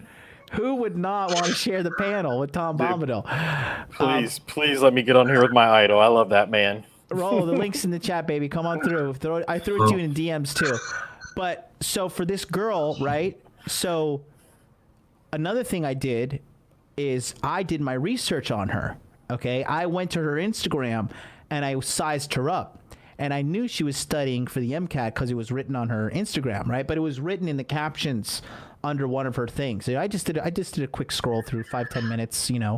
Looked at her bikini photo on the balcony. It was solid as well, and I was able to bring that up. So this girl's gonna be like, oh shit, this motherfucker's paying attention to me. He knows I'm studying for the MCAT. You know what I mean? And he's challenging me in this conversation. Not challenging her like, bitch, like, hypergamy doesn't care, you fucking whore. You're just ready to monkey branch to the next guy. Nothing like that. But, like, just getting her mind to think in a way that typically she's not challenged, because the typical American girl is not challenged these days. She enters a conversation and she just awaits validation. That's literally what's happening these days. No, you're dead right. And what you're doing is like most guys walk up and are like, hey, you're beautiful. Here's the world. You're like, yeah, okay, you're beautiful, but what else do you got, girl? What's really going on with you? And that alone is like, that's one hell of a way to DHV in 2020, is to just be like, yeah, you're cute, but what else can you do? Yeah. Exactly. It's so true. And then shout out to Megan she's the one who led the entire interview. Thank you for having me, Megan. Totally will be back. But yeah, it says, oh shit, Rollo's gonna deconstruct the hell out of that chick. We'll see. We'll just wait here. We'll wait here in anticipation, see what happens. But let's continue on with this. Clear belly laugh, smile, enjoyed it, and that was me. And she could tell. Look at me too. I'm like, like a rock. I delivered.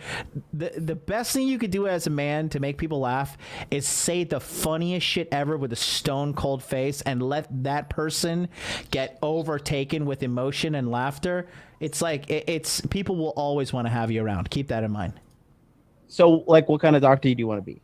I'd like to be a surgeon. I'm aiming for that, but I'm open to anything. I thought I was going to be working with kids as a nurse. I'm a nurse right now, but I work in the OR, so that didn't happen either. RN, BSN, what kind of nurse? RN, BSN, and I work in the OR. And then are you currently studying for medical school, or are you in medical school? Currently studying to be in medical school. Okay, so you like taking all the prereqs and all that stuff and handling that? Yep. It's tough. Are you good? Yep, it's good. I'm thinking of it now. It's really tough. Yeah.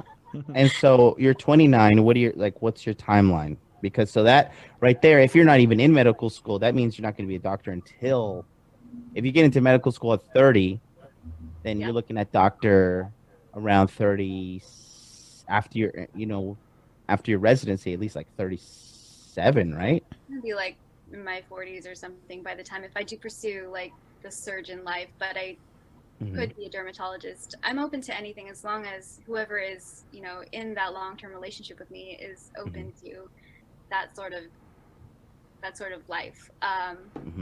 But what happens when you get old? You see, it's so funny. And you see her face kind of lights up here when I'm gonna talk to her, because I don't think she's ever met somebody who's been as inquisitive as I was. And I'm just a naturally curious kind of guy. And I think that's really intriguing to her, because you can't fake these emotions. Again, I want to just let me go back here a couple of seconds and check this out one more time. Let's rewind 17 seconds. If I do pursue like the surgeon life, but I could be a dermatologist. I'm open to anything as long as whoever is, in that long-term relationship with me is open to that sort of life. But see, there's a little. So she kind of, I don't know if you guys saw it, but she kind of pucks her lips, looks down, and twists her head, kind of like like a kind of like, you know, I feel like she felt like she was a little bit on the defensive end, and I don't intentionally come off as like I don't even want to say the word attack, but you know, like You're not an abrasive guy. not at all. I don't think there was I just Right. think my questions were a little bit I don't think she's been asked these questions Well, before. So right. so you can see it. She Go ahead, knows go that ahead. the fox is in the hen house, There he and is. she's used to that. Good morning, Captain America. Oh my goodness! Hello, Rollo. Hello. How are you, sir? Good. I didn't know you were doing this morning. I would have got up earlier and done Oh, things. it's okay. It's been, My dogs are bugging. I might not be able to stay for that much longer, but that's cool. it's cool. What do you? So Troy was on earlier, and then now we have my crackpot of panel analysts on here as well. Hi, Dude Army Special Forces. Yes. Tom Bombadil Yes. is a little high. He said he smoked some weed this morning. So, but what do you take away from everything you've seen so far, Rolo? I'm still kind of picking things apart. Okay. I've only watched just a little bit. I just came in probably about 20 minutes ago. So, Yeah. and I can let it play. watched this when you first put it up too. So I was looking at it. I think what's funny is there's the dynamic of her being interviewed. Like women love to talk about themselves, obviously. And we were talking about this. So I just naturally, just how I am. This was supposed to be her interviewing me. But I just and then you I've turn just around, said- you turn the dynamic around. Yeah, that's good game. Like when you're being Right. interrogated, like, because like guys always ask me, they'll say like, how do I pass a shit test, Rolo? How do I, how do I know it's a shit test and not just her being like playful or whatever? I'm like, just default and presume everything is a shit test. And I don't mean a shit test in like, oh, are you testing me? You're testing me. Like that's the basic reaction most guys have when they think they're being tested, or they think that there's like some sort of manipulative game being played, because most guys don't have the social graces to really understand that and go with it. I keep telling guys this, and this is a good example as well. The guys don't understand when I say play with her and play with her. You understand what I'm saying? Like that's what you're doing, is you're playing with her, you're playing with the game, you're playing along with the social interaction. Like this is a girl who's trying to see, does this guy get it? Mm-hmm. And if you can turn the conversation back around, if it's not an interrogation of you anymore and it's sort of like an interview of her, then you're playing the game right, because now she's qualifying to you. You do that. You did this also with those other girls. The ones that we remember, the Twitch video that people still keep talking about today, that you and I did the breakdown of. Yeah. When you came on there, it was this is exactly the same thing that happened in that Twitch talk that you did with those girls. You came in and you took over the dynamic. You want to talk about frame? That's frame right there. Go, oh, I don't know how to do frame. That's frame. You come in, you're the one that is asking the questions and not them asking the questions. It's not that you're putting her on the back foot. It's that you're changing it around, because most of the time women don't want to interview a guy. They want to be interviewed by a guy. Right. They don't care, because that takes the attention off of them. They don't care about giving you attention.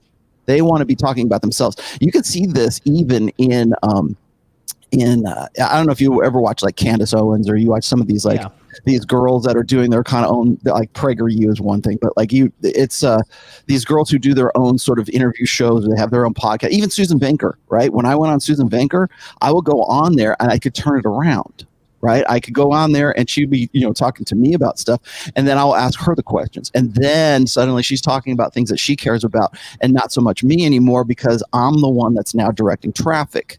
Right. You came in here and you started directing traffic, same way as you did with the girls that were in the Twitch video. That's an example of frame. That's an example of play with her and play with her. That's an example of you just get it because you understand to play with her and play with her, right? That's just get it. And then you're also you're making her qualify to you, but you didn't do it in such a way where you're like beating her over the head with it. She naturally flows into it. But so that's the sort of psychological, sociological aspect that I'm seeing in the video. Now, the other aspect of this is like she's also realizing some of the stuff that you're talking about, which is like, I'm going to be 36 when I'm a doctor. I'm going to be 38 when I'm a surgeon. And then I thought it was funny. Like, she's like, yeah, I'm either going to be a surgeon or a dermatologist. And I'm like, that's a really big difference. It's a huge spread. That's a really big. There's a like night and day between those two careers. So let's what we'll go back to the video format. Let's just watch some more of this. And Rollo, if you know, obviously you're an expert. So anytime you want me to pause it or bring up something, just let me know. We're gonna play. There's about 15 minutes left in this. Anything, as long as whoever is, in that long-term relationship with me is open to that sort of. So now it's a dating profile. Yeah. But what happens when you get older and you're like, you want to have a baby too? Do you want to have a baby? Yeah, I want to have a baby. I'll have a baby in med school. So that's what I'm saying. Like, yeah. So now, you're going to have a baby, but now you're going to be older and you're going to want to go to med school, which is extremely demanding. So, I mean, quite frankly, a relationship with us would never work. Probably not. I wouldn't. Yeah. It would never work out. It would never work. Because I just need someone attentive to my needs, and so I think you need something attentive to your needs. But so why do you want to be? Because now let's go back to this, right? Why do you want to be a surgeon? Do you want to be a surgeon because you have tiger mom like over you, like you got to be a fucking surgeon, or what's that all about? Oh, that's fine. I've always wanted to be one. It's been something that I've been working towards, and I know that nursing has helped me get there as far as the professional readiness. But I've always seen myself as someone in a leadership position, especially in the medical field. I would say like a lot of my pageant life has helped me with that. So I think having a partner who is open with that, with my girly surgeon ways. I don't know if I'm going to be a surgeon, but I may be a very, very girly doctor. I have my white coat here for you. You look beautiful. You look extremely beautiful. I think that's the kind of guy. All for you. So much nervous laughter. As, he's comfortable with knowing that it is going to be tough and it is going to be long, but it's going to be worth it. But, in what way? Do you think she believes what she's saying, Rollo, or is she reading the script? I think it's funny. That's the first thing like me and Ryan always talk about. Like when it's like we hear guys sort of like spouting off like I don't want to say moralisms, but whatever, like whatever it is their sort of grift is, and we're always asking, does he believe in this, or does he really? Is this just sort of an act for him? And you can ask that of like women who are pretty much in that same state of mind. And I mean, no burn on her or anything like that. No, I mean, not at all. That's what she wants to do. But I think that I don't know. I want to call her naive, but there's a lot that goes along with that. I wonder sometimes if, like, when women make decisions for like career decisions, assuming they are making those decisions anyways, when they make career decisions, they tend to be more emotional. I'm surprised that she says she wants to be a surgeon. Usually when women get into medicine, it's usually something like nursing. It's usually something like, and I know because my wife is a medical professional herself. So when they get into, she's a nurse now, I believe, and she's working towards entering medical school to become a doctor. See, now here's the other thing: is like, so how old did she say she was right now? 29. She's 29. Okay, so she's in the epiphany phase. So that's pretty much established. You don't even have to ask her questions about like, oh, what do you think at this time of life? You pretty much have a good idea because she's going to be revealing those things. Yeah. This is another good example of guys will always say, well, how can I figure her out, Rollo? How do I have a conversation to like figure what she's all about? And that's one of the reasons I wrote preventive medicine, so that you have that timeline so you know what to expect. And pretty much every time I see things like this, she's 29, between 29 and 31 years old. That's the epiphany phase, right? That's when she's sort of getting right with herself. And, to her credit, at least she's done something to get like to be a nurse. That takes some time and some schooling as well. Yes. So that's good. I'm not saying that it's bad that she's doing any of this. I'm more interested in like sort of the communication between the two of you. I don't have a problem. People think I have a problem with like women doing what they want to, right? Or like, oh, those red pill guys, they just want to just, repress women and throw them in the kitchen and keep them barefoot and pregnant, like, 1950s chauvinist cavemen. And I'm like, no, not at all. I think women should be able to do whatever the hell they want to do. The problem I have is that when you make bad decisions, ladies, you are accountable for those decisions. Not men, not your dad, not your family, not your mom, not men in general being, finding some reason to say that they're infantile or there's just no good men anymore. You make decisions, you make a bed and you lie in it, and you suffer the consequences for your lack of foresight and your lack of insight. That I expect women to have that sort of responsibility, which we do not have today. And there's a million guys out there who are ready to absolve them of all the consequences of their act. Don't worry, honey, I'll pull you out of poverty. I'll pull you out of single motherhood. I'll pull you out of all these. I'll excuse all your past indiscretions. I don't care if you're an alpha widow. I'm here for you, baby. That kind of stuff. And women know that those guys are going to be right there all the time, waiting for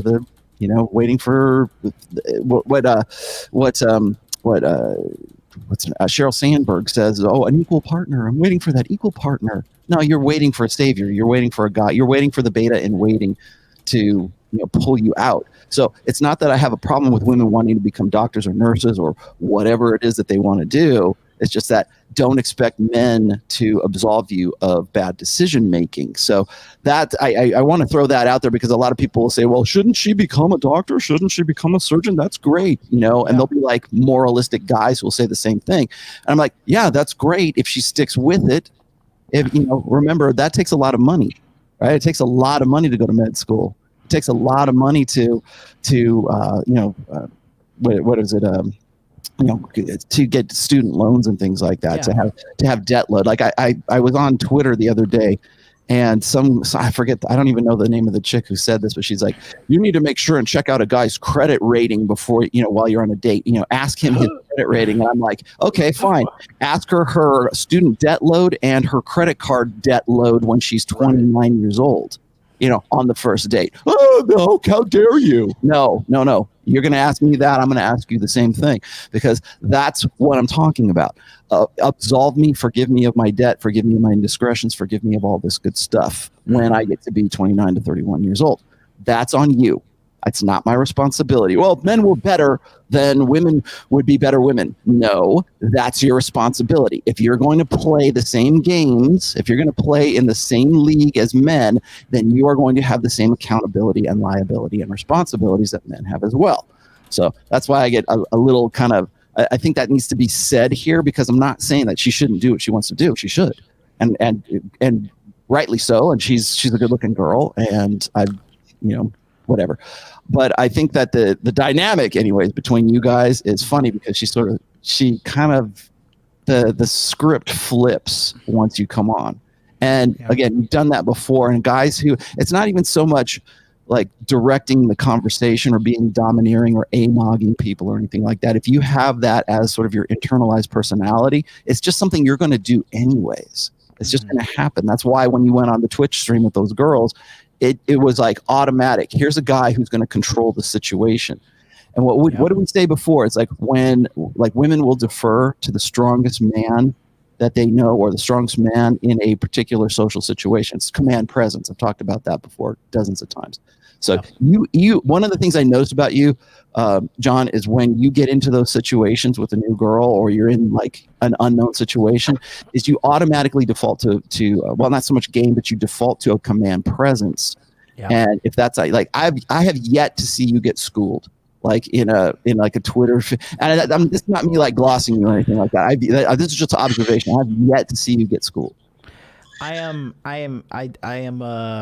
a seasoned shit talker, and it really was molded in the fires of Xbox Live. That's the best place to do it, man. There's a lot of shit talkers there. Listen, these snowflakes couldn't handle a Halo 2 lobby. They Hell no. I've had my mom called worse things than any human would ever hear playing Halo, for sure. Let's continue on. We got 13 minutes left here. I know we're running out of time here, but I know I would feel so short already. But I did want to wrap up with one more question and ask you about the just epitome of a long-term relationship for you.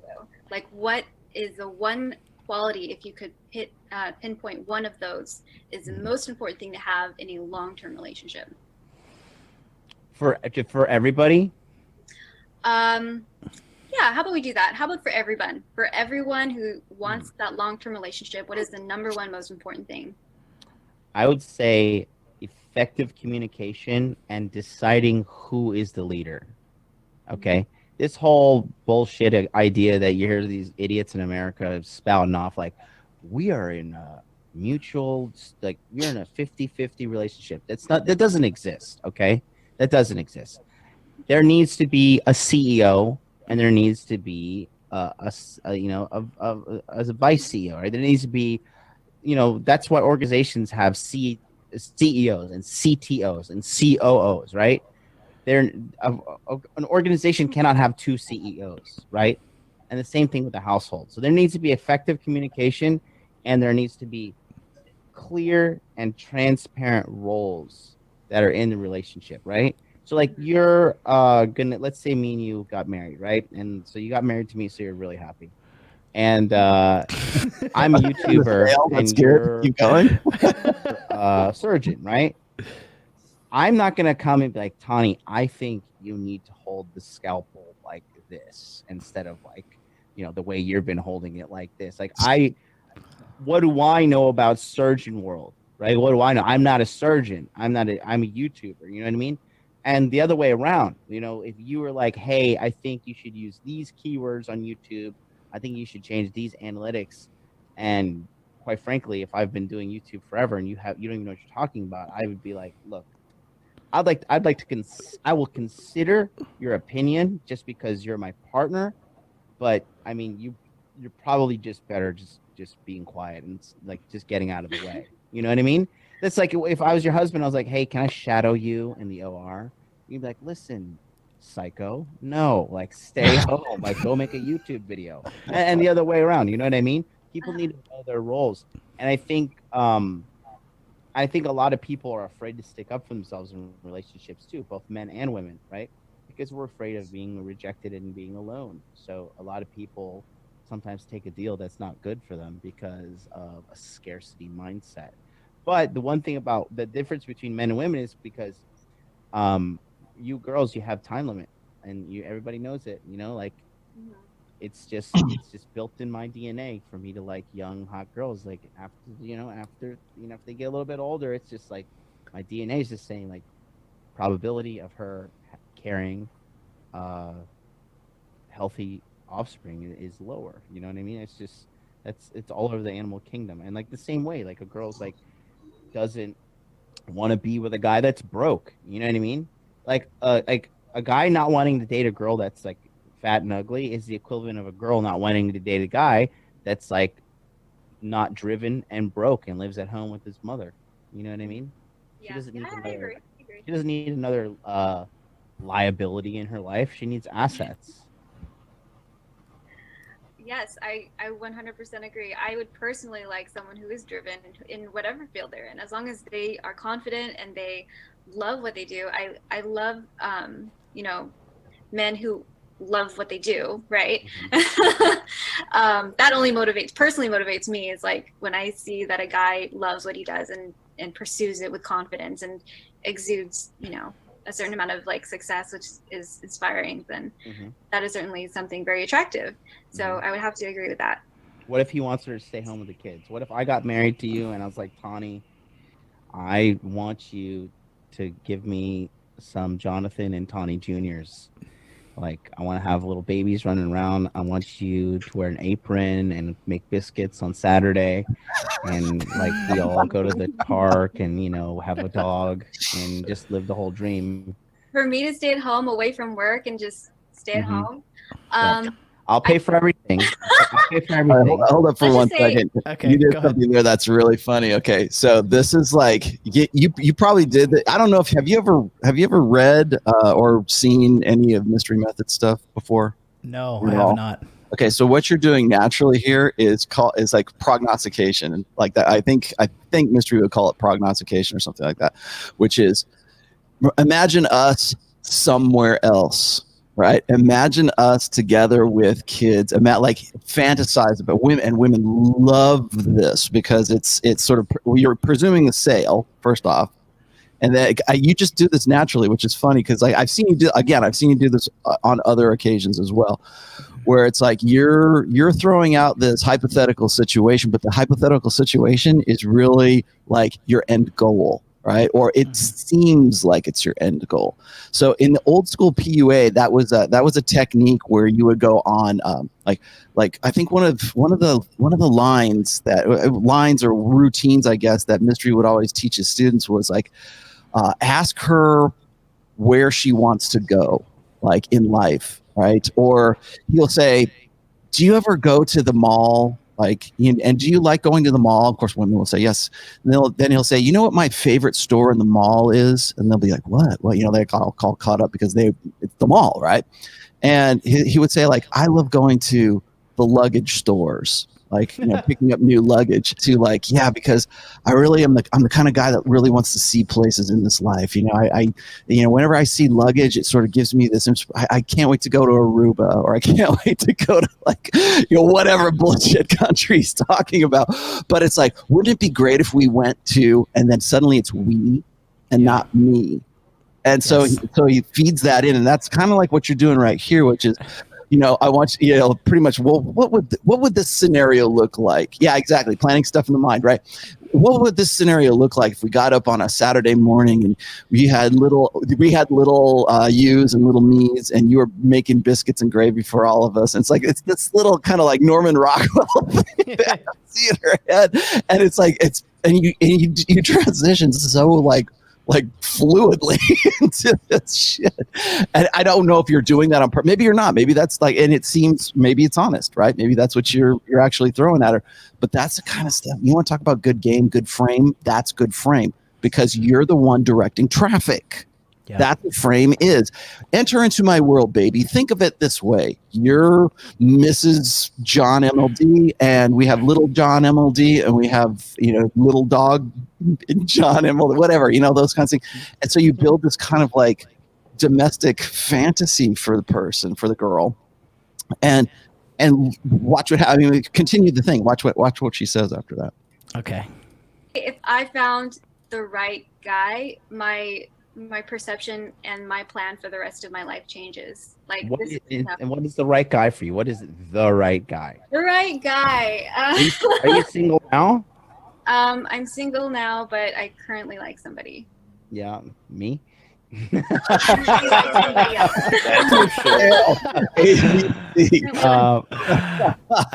I said, during I was just having fun. I was just being myself. I was just being myself though. Like I was just having fun with the conversation. Because that's the title of today's video is how to chat with women. How to chat with a woman, right? And it's part 2, continue from yesterday. But actually, I never really understood the depth of those words that you said until now. Play with her and play with her. Right. Yes. Yeah. It's and that's what I was doing earlier in the thing. So Rolo, I'll give you some context. So before I met her on the internet thing here, I followed her on Instagram. I sent her a DM. She checked the DM, she read it, and she didn't reply to me. So throughout the interview, I kept on bringing it up. I was like, kind of like when you left me on red on Instagram. Like, I didn't really hold it against you. I kind of brought it up as a running gag against her. And she, I quite frankly, Rolo, I just think like a lot of American girls, they're not really interrogated like this. They're not really ever put in a position to validate what they want. Like like with facts or a plan or logic, because typically American girls, when they show up to a conversation, it's just like instant validation. People like, oh, you want to be fucking like the first, I don't know, woman astronaut in Mars or whatever, like, you can do it, girl, you can do it, you are 35, you weigh 240 pounds, you can do it, sister, you can go to the moon, baby girl. So I mean, here, okay, I got it. I do have to temper this just a little bit, only because like I did that breakdown video of Tommy Lahren last week. right. Yeah. This girl is 1 year older than Tommy Lahren. Yes. Night and effing day. Okay. Yeah, So, for sure. and this is, and you know, granted, Tommy Lahren's a sort of a B-list celebrity, an E-celebrity, let's just say, and so you look at the difference in attitude. One of the things that I mentioned in that video, in the Tommy Lahren videos, is this. I said, you know what? Women have they have this overarching sense of hubris, right? Like the world owes me a effing living. The world owes me the perfect husband. The world, it's like this gross sense of entitlement. This girl right here does not seem, well, maybe she has a little bit of that, but nowhere near what somebody like Tommy Lahren does. Yeah. So when you see Tommy Lahren and she's this, you know, cutesy little blonde hair, blue-eyed, you know, master race girl who's, you know, it'll be a cold day in hell when I chase a man. And like she is night and day. Like this girl's like, you know, if I met the right guy, you know, my life might change or things might change. At least there's that sense of humility. I'm not looking for submission these days because that'll never happen. But humility is something that women simply do not have.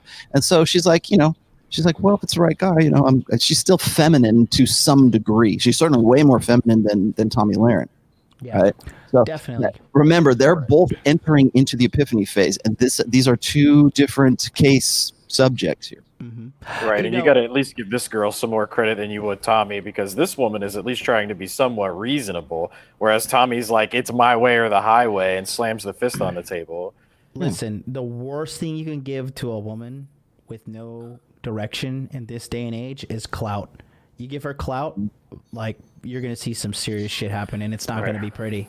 She's only ever had that reinforced for her entire life. This girl probably has been, I mean, okay, think about it this way. She's still good looking. She looks like she's, you know, she doesn't look like she's heavy or anything like that. No, she's skinny, and she's very pretty. I would give her, you know, she's 7.5, maybe an 8 right now, at least on a Tomasi scale. I'd have to see. I don't have a full body shot, so I can't really tell. But I have one. But a good-looking girl, you know, and feminine, pretty, nice to you play with her and play. You can actually play with her. She defaults to your frame. She's funny. She laughs with you. She comes, you know, back and forth. That's like a breath of fresh air for most guys these days. Absolutely, you can see So her. true. Here's her Instagram, and like a lot of people think, like it's really hard to become a beauty pageant woman too. Like it's not just like, hey, take a picture of your asshole and put it on OnlyFans, and then, you know, now you're a fucking star. But like to become a beauty pageant, like, you know, she's more to it. She's clearly in good shape. You know, she take this. This is not genetic. She clearly works for this. Right. You know, Probably has a personal trainer. Yes. Let me throw this out there, and I'll say this right now because I don't usually get a chance to say this. Is like my daughter has been part of beauty pageant circuits since the time she was like 9 years old, 8 years old, 9 years old. She still does them today. I'm not going to tell you where. I'm not going to tell you how, where. You can go look her up or anything. But when people start like saying, "Oh, she's a beauty pageant ruiner," that means she's a thought. No.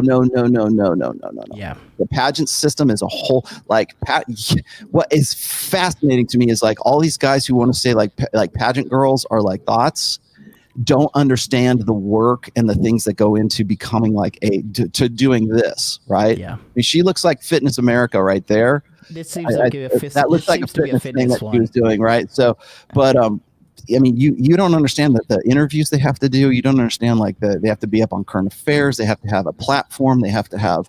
It's not just to show up in a bikini and watch guys sort of give you a 9 or a 10 with a little card or something like that. That's not how it works. And there's a lot more to it. The other thing is you'll notice that she's never like in some sort of like really. She's not in some slutty kind of. Like club setting or anything like this. Usually what most pageant girls do is they have their own personal Instagram or their own personal social media, and then they have their sort of pageant girl social media if they're a title holder, if they've got, you know, some kind of title or whatever. And if they step out of that pageant kind of like mentality, if they veer off into thoughtery, I guess, that counts against them. And all of this stuff that you're seeing on their social media, all the judges know that too. They see that as well. So it's like you have to live this. It's not just the pageant doesn't end when you get the crown on your head. It's like you have to keep going. And once you're a pageant winner, like if you're like one of the top pageant winners, you have to keep going. You have to put yourself out there. People want to see you. They want to like take pictures with you. They want you to be like Susie Homemaker, wholesome girl, but also sort of like girl empowerment, because a lot of pageant systems are very much about like the fempowerment narrative, and it's all selling confidence, and it's pretty much very much, well, I should say it's very much the feminine imperative, but it's still based on less about like being a thought and more about like, here, learn how to cook, learn how to do this kind of stuff, learn how to dance, whatever your platform is. Sometimes it's anti-bullying, sometimes it's like sometimes, of course, domestic abuse is another one that's really popular, but it's also it can be like what is it, what's the homeless veterans one? I can't remember the name right now. Like that's another one, right? So there's other things that they have to get into. So it's a lifestyle. It's not just like it stops once the pageant's over.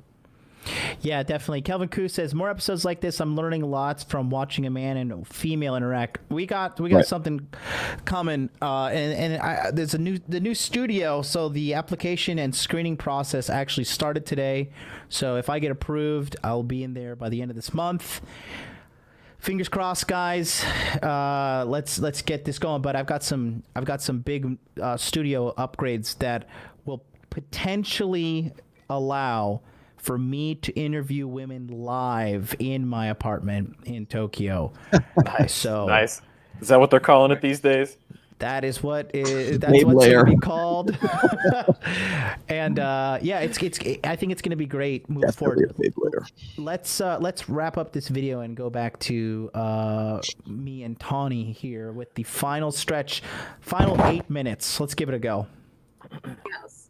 Okay, you like somebody who likes somebody else? No, I like somebody else, and I hope he likes me back. Mm-hmm. Is he aware of your existence? Yes. Okay. Perfect question. Right Good. It's all good. It's a hot conversation. Okay. Yeah. So. Right now. So what if he came to you and he was like, "Hey, Tawny, like your dreams are sexy, but our future is sexier." See, so say for instance, like if I had to put my surgery hat down and kind of mold a new future, I know I could still technically do that, because as a doctor, I could work part-time, I could work per diem, I could sort of work sometimes, I could work once a month. It doesn't really matter, because if I was supposed to if I had to take care of my children, I would much rather prioritize my motherhood over my career, but also know that I already am a physician, so I can still work sometimes, like a hobby. If that was a financial situation I was in, where I was with a man who was able to provide for the family household, and my extra income was something to supplement, then I would of course prioritize my children and my husband, because I have the luxury to do that, and then maybe go and do a quick, do some rounds at the hospital like a couple times, because I don't need to go every day. So then in that case, like I would change. That would certainly change the game. So when you were at the hospital, who would watch the kids? If I would probably trade off, like if he was not, working, then I'd like to work once in a while for sure. I don't think I could stay at home all the time, but I would definitely exercise like my academic successes at some point in the week. Is this guy that you're interested in, is he in the medical field? Yes. Okay. So cool. I don't think he's gonna watch it. It's fine. We're I like him very much. So. Is he a doctor? And keep in mind, guys, just so you know, like there was no audience for this. Like there was no. It was me. It was her, and it was Megan overseeing the conversation in the whole Skype thing. So those reaction, all these kind of things, these are real. So you can kind of understand what kind of questions get the girl going. Like, I'm not asking her like, what did you study in college? What do you like? What are your dreams? Where do you see yourself in 5-10 years? That shit bores the women to tears. They pick up their phone, they start texting, they start scrolling Instagram in the middle of the date because they're just looking for that emotional high. So keep that in mind, guys. Keep that in mind. Like, you don't want to be boring with your conversation. Right, and to piggyback off of that, you can notice that this is so off the cuff, and she's so not used to having these conversations that this is literally coming right off the top of her head. You can She's see enjoying her, these conversations. she's enjoying how much she's actually having to think about having a plan, and how there's actually somebody interviewing her with her in mind, instead of just going through, how are you, where are you from, how tall are you, how many brothers do you have cats, that kind of stuff. So this is a very interesting look into the modern woman, as far as the boss bitch mentality, if you want to call it that. The boss babe or whatever, boss or whatever they're calling it on Instagram is today. I will say she is, compared to the average American snarling pig. She's doing good. I'm using that, saving that. She's pretty good, because you're right about American feminine. girls. She's so feminine. Right. She's and like I said, going back to the beauty pageant thing, don't get me wrong, I'm not trying to gas this girl up at all. So please, I'm just being very objective here. But to be in a beauty pageant and a fitness contest like she was, when you have to shred all your fat down and diet and go to the gym and track your food and all that stuff, that's extremely hard to do. Plus, she's a nurse right now. She's a surgeon nurse. She should really, here's I don't know if she's going to watch this. Here's my suggestion. Tawny, if you're watching this, don't go into surgery. Don't become a surgeon. Become a PA. Become a physician's assistant, or be a nurse practitioner or something like that. You're already halfway there. Yeah. So if those are your plans for the future, you're going to make a good chunk of change, and you're already saying, well, if I had it as a hobby, so suddenly surgery is a hobby. I don't think so. That's no hobby. Become a PA, and I know this because I know a lot. My wife's friends are pretty much all in hospitals. I've dealt with this for the last 25 years. Right? Be a PA or a nurse practitioner. Yep. And the reason is because her father's a surgeon and the mother is a nurse. Mm-hmm. And so wants to do it. Good. Well, and that's another thing I was going to ask you. Her parents are still together. They are still together. Yes, they are. There you go. Yes, sir. Okay, let's continue on. Yeah. So are you using medical school to find a guy, or do you really just want to? I personally want it. I wouldn't use, when I'm at work, work, and I don't fancy, I don't entertain a relationship at work, and I don't use school as a means to find somebody. It's primarily for myself, or my own strengths. Do you come from a family of doctors or medical people? I do. I do. Notice how you figured that. Did you know that mom and dad both, or what? Yeah. What's that, Rolla? Did you know that beforehand? No, this is what I do on dates. All right, so you're asking this as sort of like a natural flow of the conversations. Yeah. Damn, dude, that was good. Or do you come from? It's almost like you're doing the interviewing. Yeah. Right. Yep. You just basically that's a flip the script, and you didn't know that, and you did that sort of organically. That was good. Thank you. Let's continue. That shows internalization of the game. So. Thank you, sir. I'm getting validated. What do they do? It's funny because my dad was a general surgeon and my mom was an OR nurse, and now I'm an OR nurse trying to be a surgeon. So that's the story. That is adorable. I like it a lot. Yeah, I just think so. How did your mom raise you? Because you came out. Obviously, you're former Miss Washington. You're a pretty sweet girl. It seems, minus your bad social media manners, but other than that, get her. That was me digging at her for not getting back to me on Instagram again, because she left my message on red. So again, it's towards the end of the conversation. You guys can see here, I brought it up at the beginning, brought it up at the middle, brought it up at the end. Again. Good. I didn't sit down. I'm like, all right, I must calculate at what point I must, but no, just kind of as the conversation's going, I'm having fun, and just throw little humorous the other shader. part is this, and this is what. And is this the first time you've ever talked to this girl? First time, baby. First time. Okay, so what you did here also is like you brought her into your club, right? Like you're now personally friends with this girl. Yeah. Like you've known her all your life, kind of thing. Yep. And that's that familiarity that I think that a lot of guys, when they don't have sort of the social intelligence they need to really understand game, much less practice game, or really like understand women's nature, kind of thing. A lot of guys, they tend to be more standoffish, or they don't know how to like. One of the biggest complaints guys say about game is, I don't know how to carry on a conversation. Yeah. I run out of things to say. And sometimes it's not about things to say as much as it is to ask questions that are leading questions that lead to other things that you can but to do so, and you do, again, not to stroke you off here or anything like that, but you do this naturally. You kind of like flow. It's very fluid, but you presume familiarity with her, like she's your bratty kid sister, right? That's another mystery method thing. Exactly. Treat her as if she's your bratty kid sister, and now you kind of joke around with her because you have an inside joke now. So that's just between the two of you.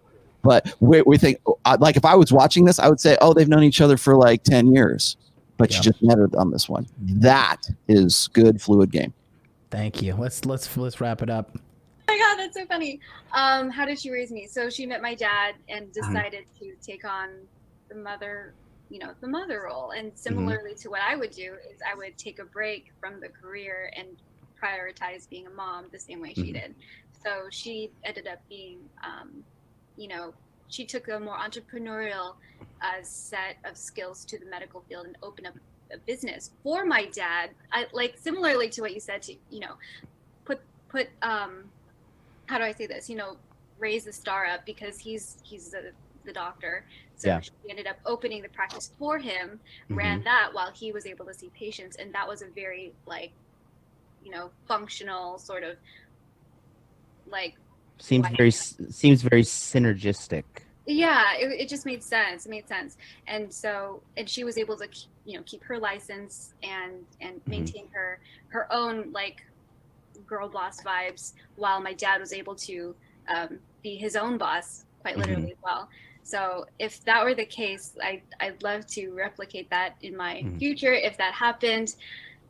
So how long did she take off to raise? Is it just you, or the only kid? Do you have brother, sister? I have one sister. She older or younger? She is younger. Okay, how old is she? She's 27. 27. Okay, so 2 years younger than you. And then how long did your mom take off to raise you both?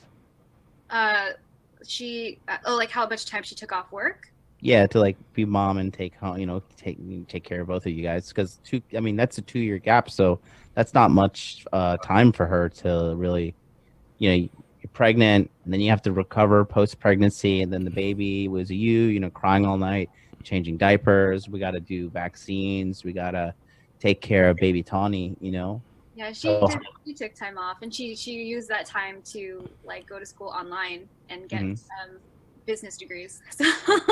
Well, do you think she felt pressure to do this? Because why can't a girl just have a baby and be like, this is it, I'm just gonna be a mom, so I'm gonna stay home, I'm gonna exercise, I'm gonna be sexy, so post pregnancy I'm not, Yeah, a resident physician doesn't make a lot of money.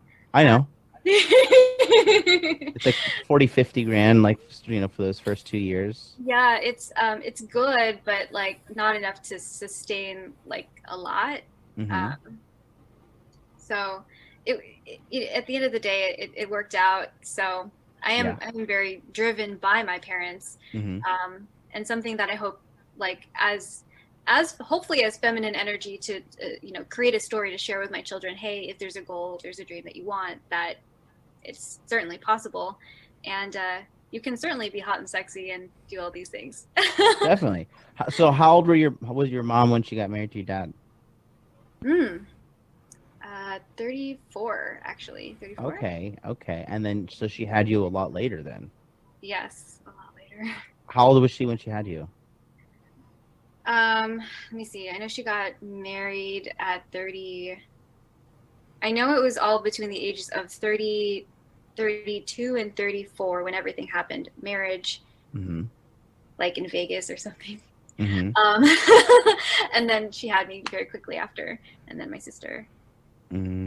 So you're okay with having babies post 35? Me personally, yeah, I'd be open to it. Okay. I'm open to waiting for the right guy, and if the right guy is here, then I would love to start a family with the right guy, and if that doesn't happen, then I'm happy being just me. Single for life? Are you really happy being single for life? I didn't believe that at all. That it doesn't happen. I didn't believe that statement at all. That seemed really forced. It sounds like you delivered it with beauty pageant finesse for sure. There was no real happiness. You know me too well already. This is gonna be funny. We're so out of time. Please stop this video. I can't explain myself anymore. That's the end of it. That's the end of it. So you want to lay down the Godfather hammer? Let's go. Man. Bless us, Rollo. Well, I was just gonna say is that you again, it's assuming familiarity. I don't think a lot of guys really understand. I think a lot of guys need to see that live in real time.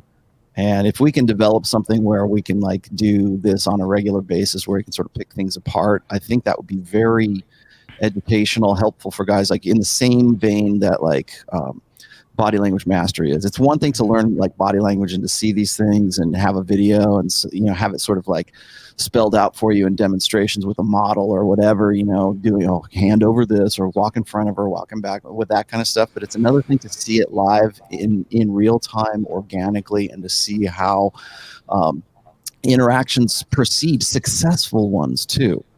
And I think a lot of guys, when they get frustrated with women, it's usually because they don't have the social intelligence to understand how the flow of the conversation is going. It's almost like, I hate to say this, but it seems like for the last at least 2 generations, there's been sort of varying degrees of guys being a little bit, I don't want to call them autistic, but like socially retarded, let's say.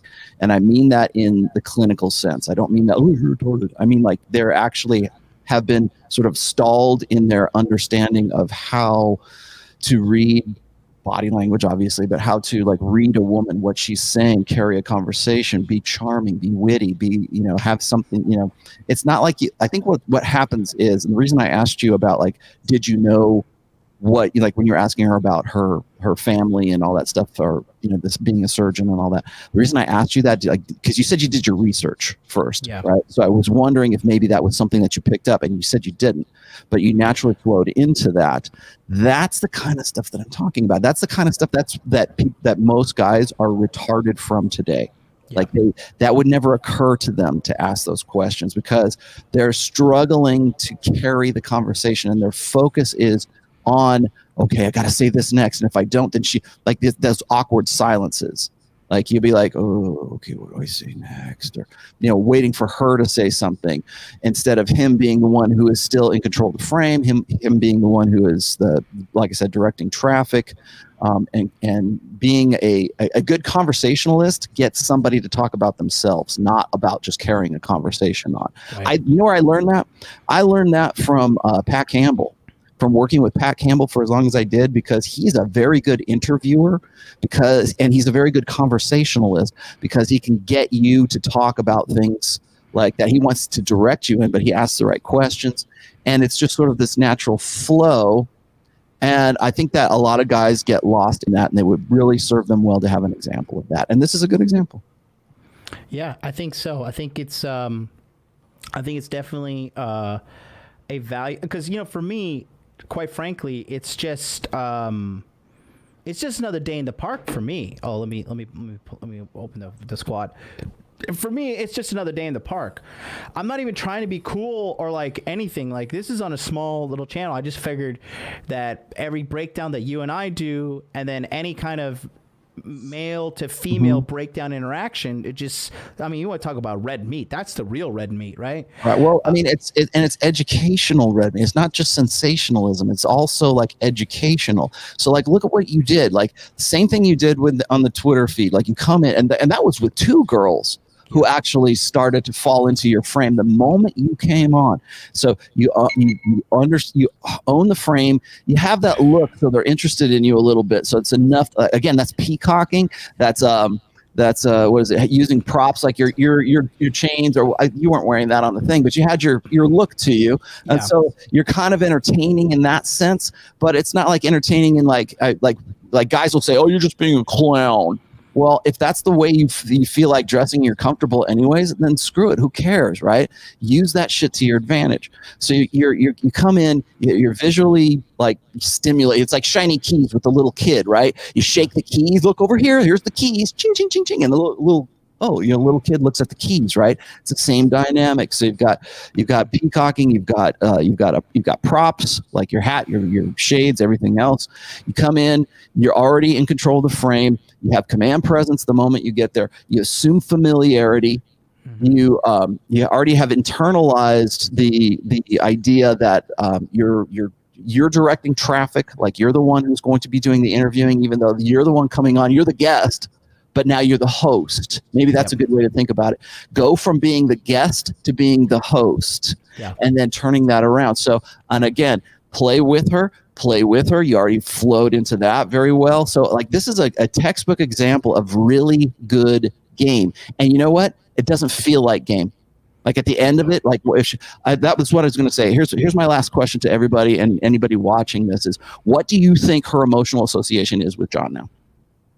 Like, I think she's trying to get a piece of that. The emotional imprint that she's left with John? Chat, write it as well. What do you think, Bill and Tom? Tom, you saw I think, Tom.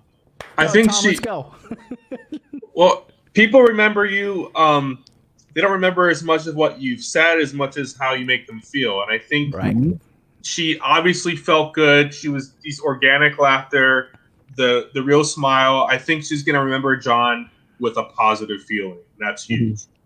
Yeah, exhilarating, exciting. Well, that you're in the club, right? That you guys share. That's one of the best forms of game, is to have an inside joke from the minute that you meet the girl. But see, and from my perspective, John basically has figured out how to just DHV by existing. So like it's so natural for him that he just is demonstrating high value as existence. And that's his bottom level, right? You know, so I he's think got that figured out. Myron would agree with that too, and I think Myron also has that kind of vibe about him. Well, and John's so right, and Rollo, you break it down so beautifully as always, and it's just like that once the woman like realizes that you're in that 20%, it's like I said earlier, like the chickens have come home to roost. They know that the rooster is in the hen house, and they're like, yo, what's really going on? So then it's very natural for somebody like John, who's ready for that, to just knock that slow pitch softball right out of the park every time. Yeah, and again, like.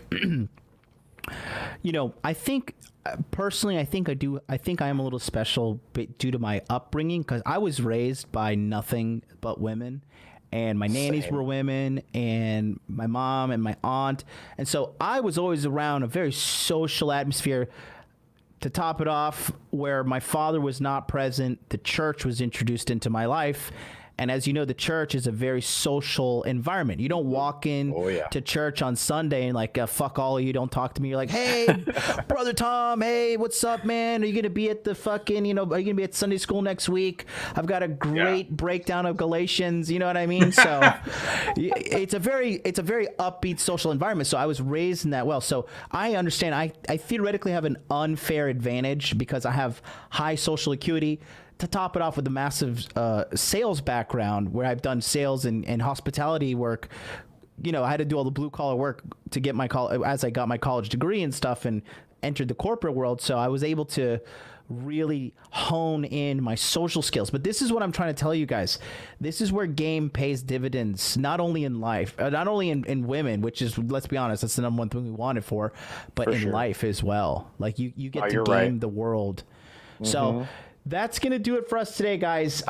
It's been episode 302. Listen, don't forget, guys, August 24th. Okay, August 24th. Mark your calendars. If you want to learn what I just talked to you with here, go to saltdaddy.net and get on the waiting list. Put your best email address in right here. It says your best email address here, your first name here.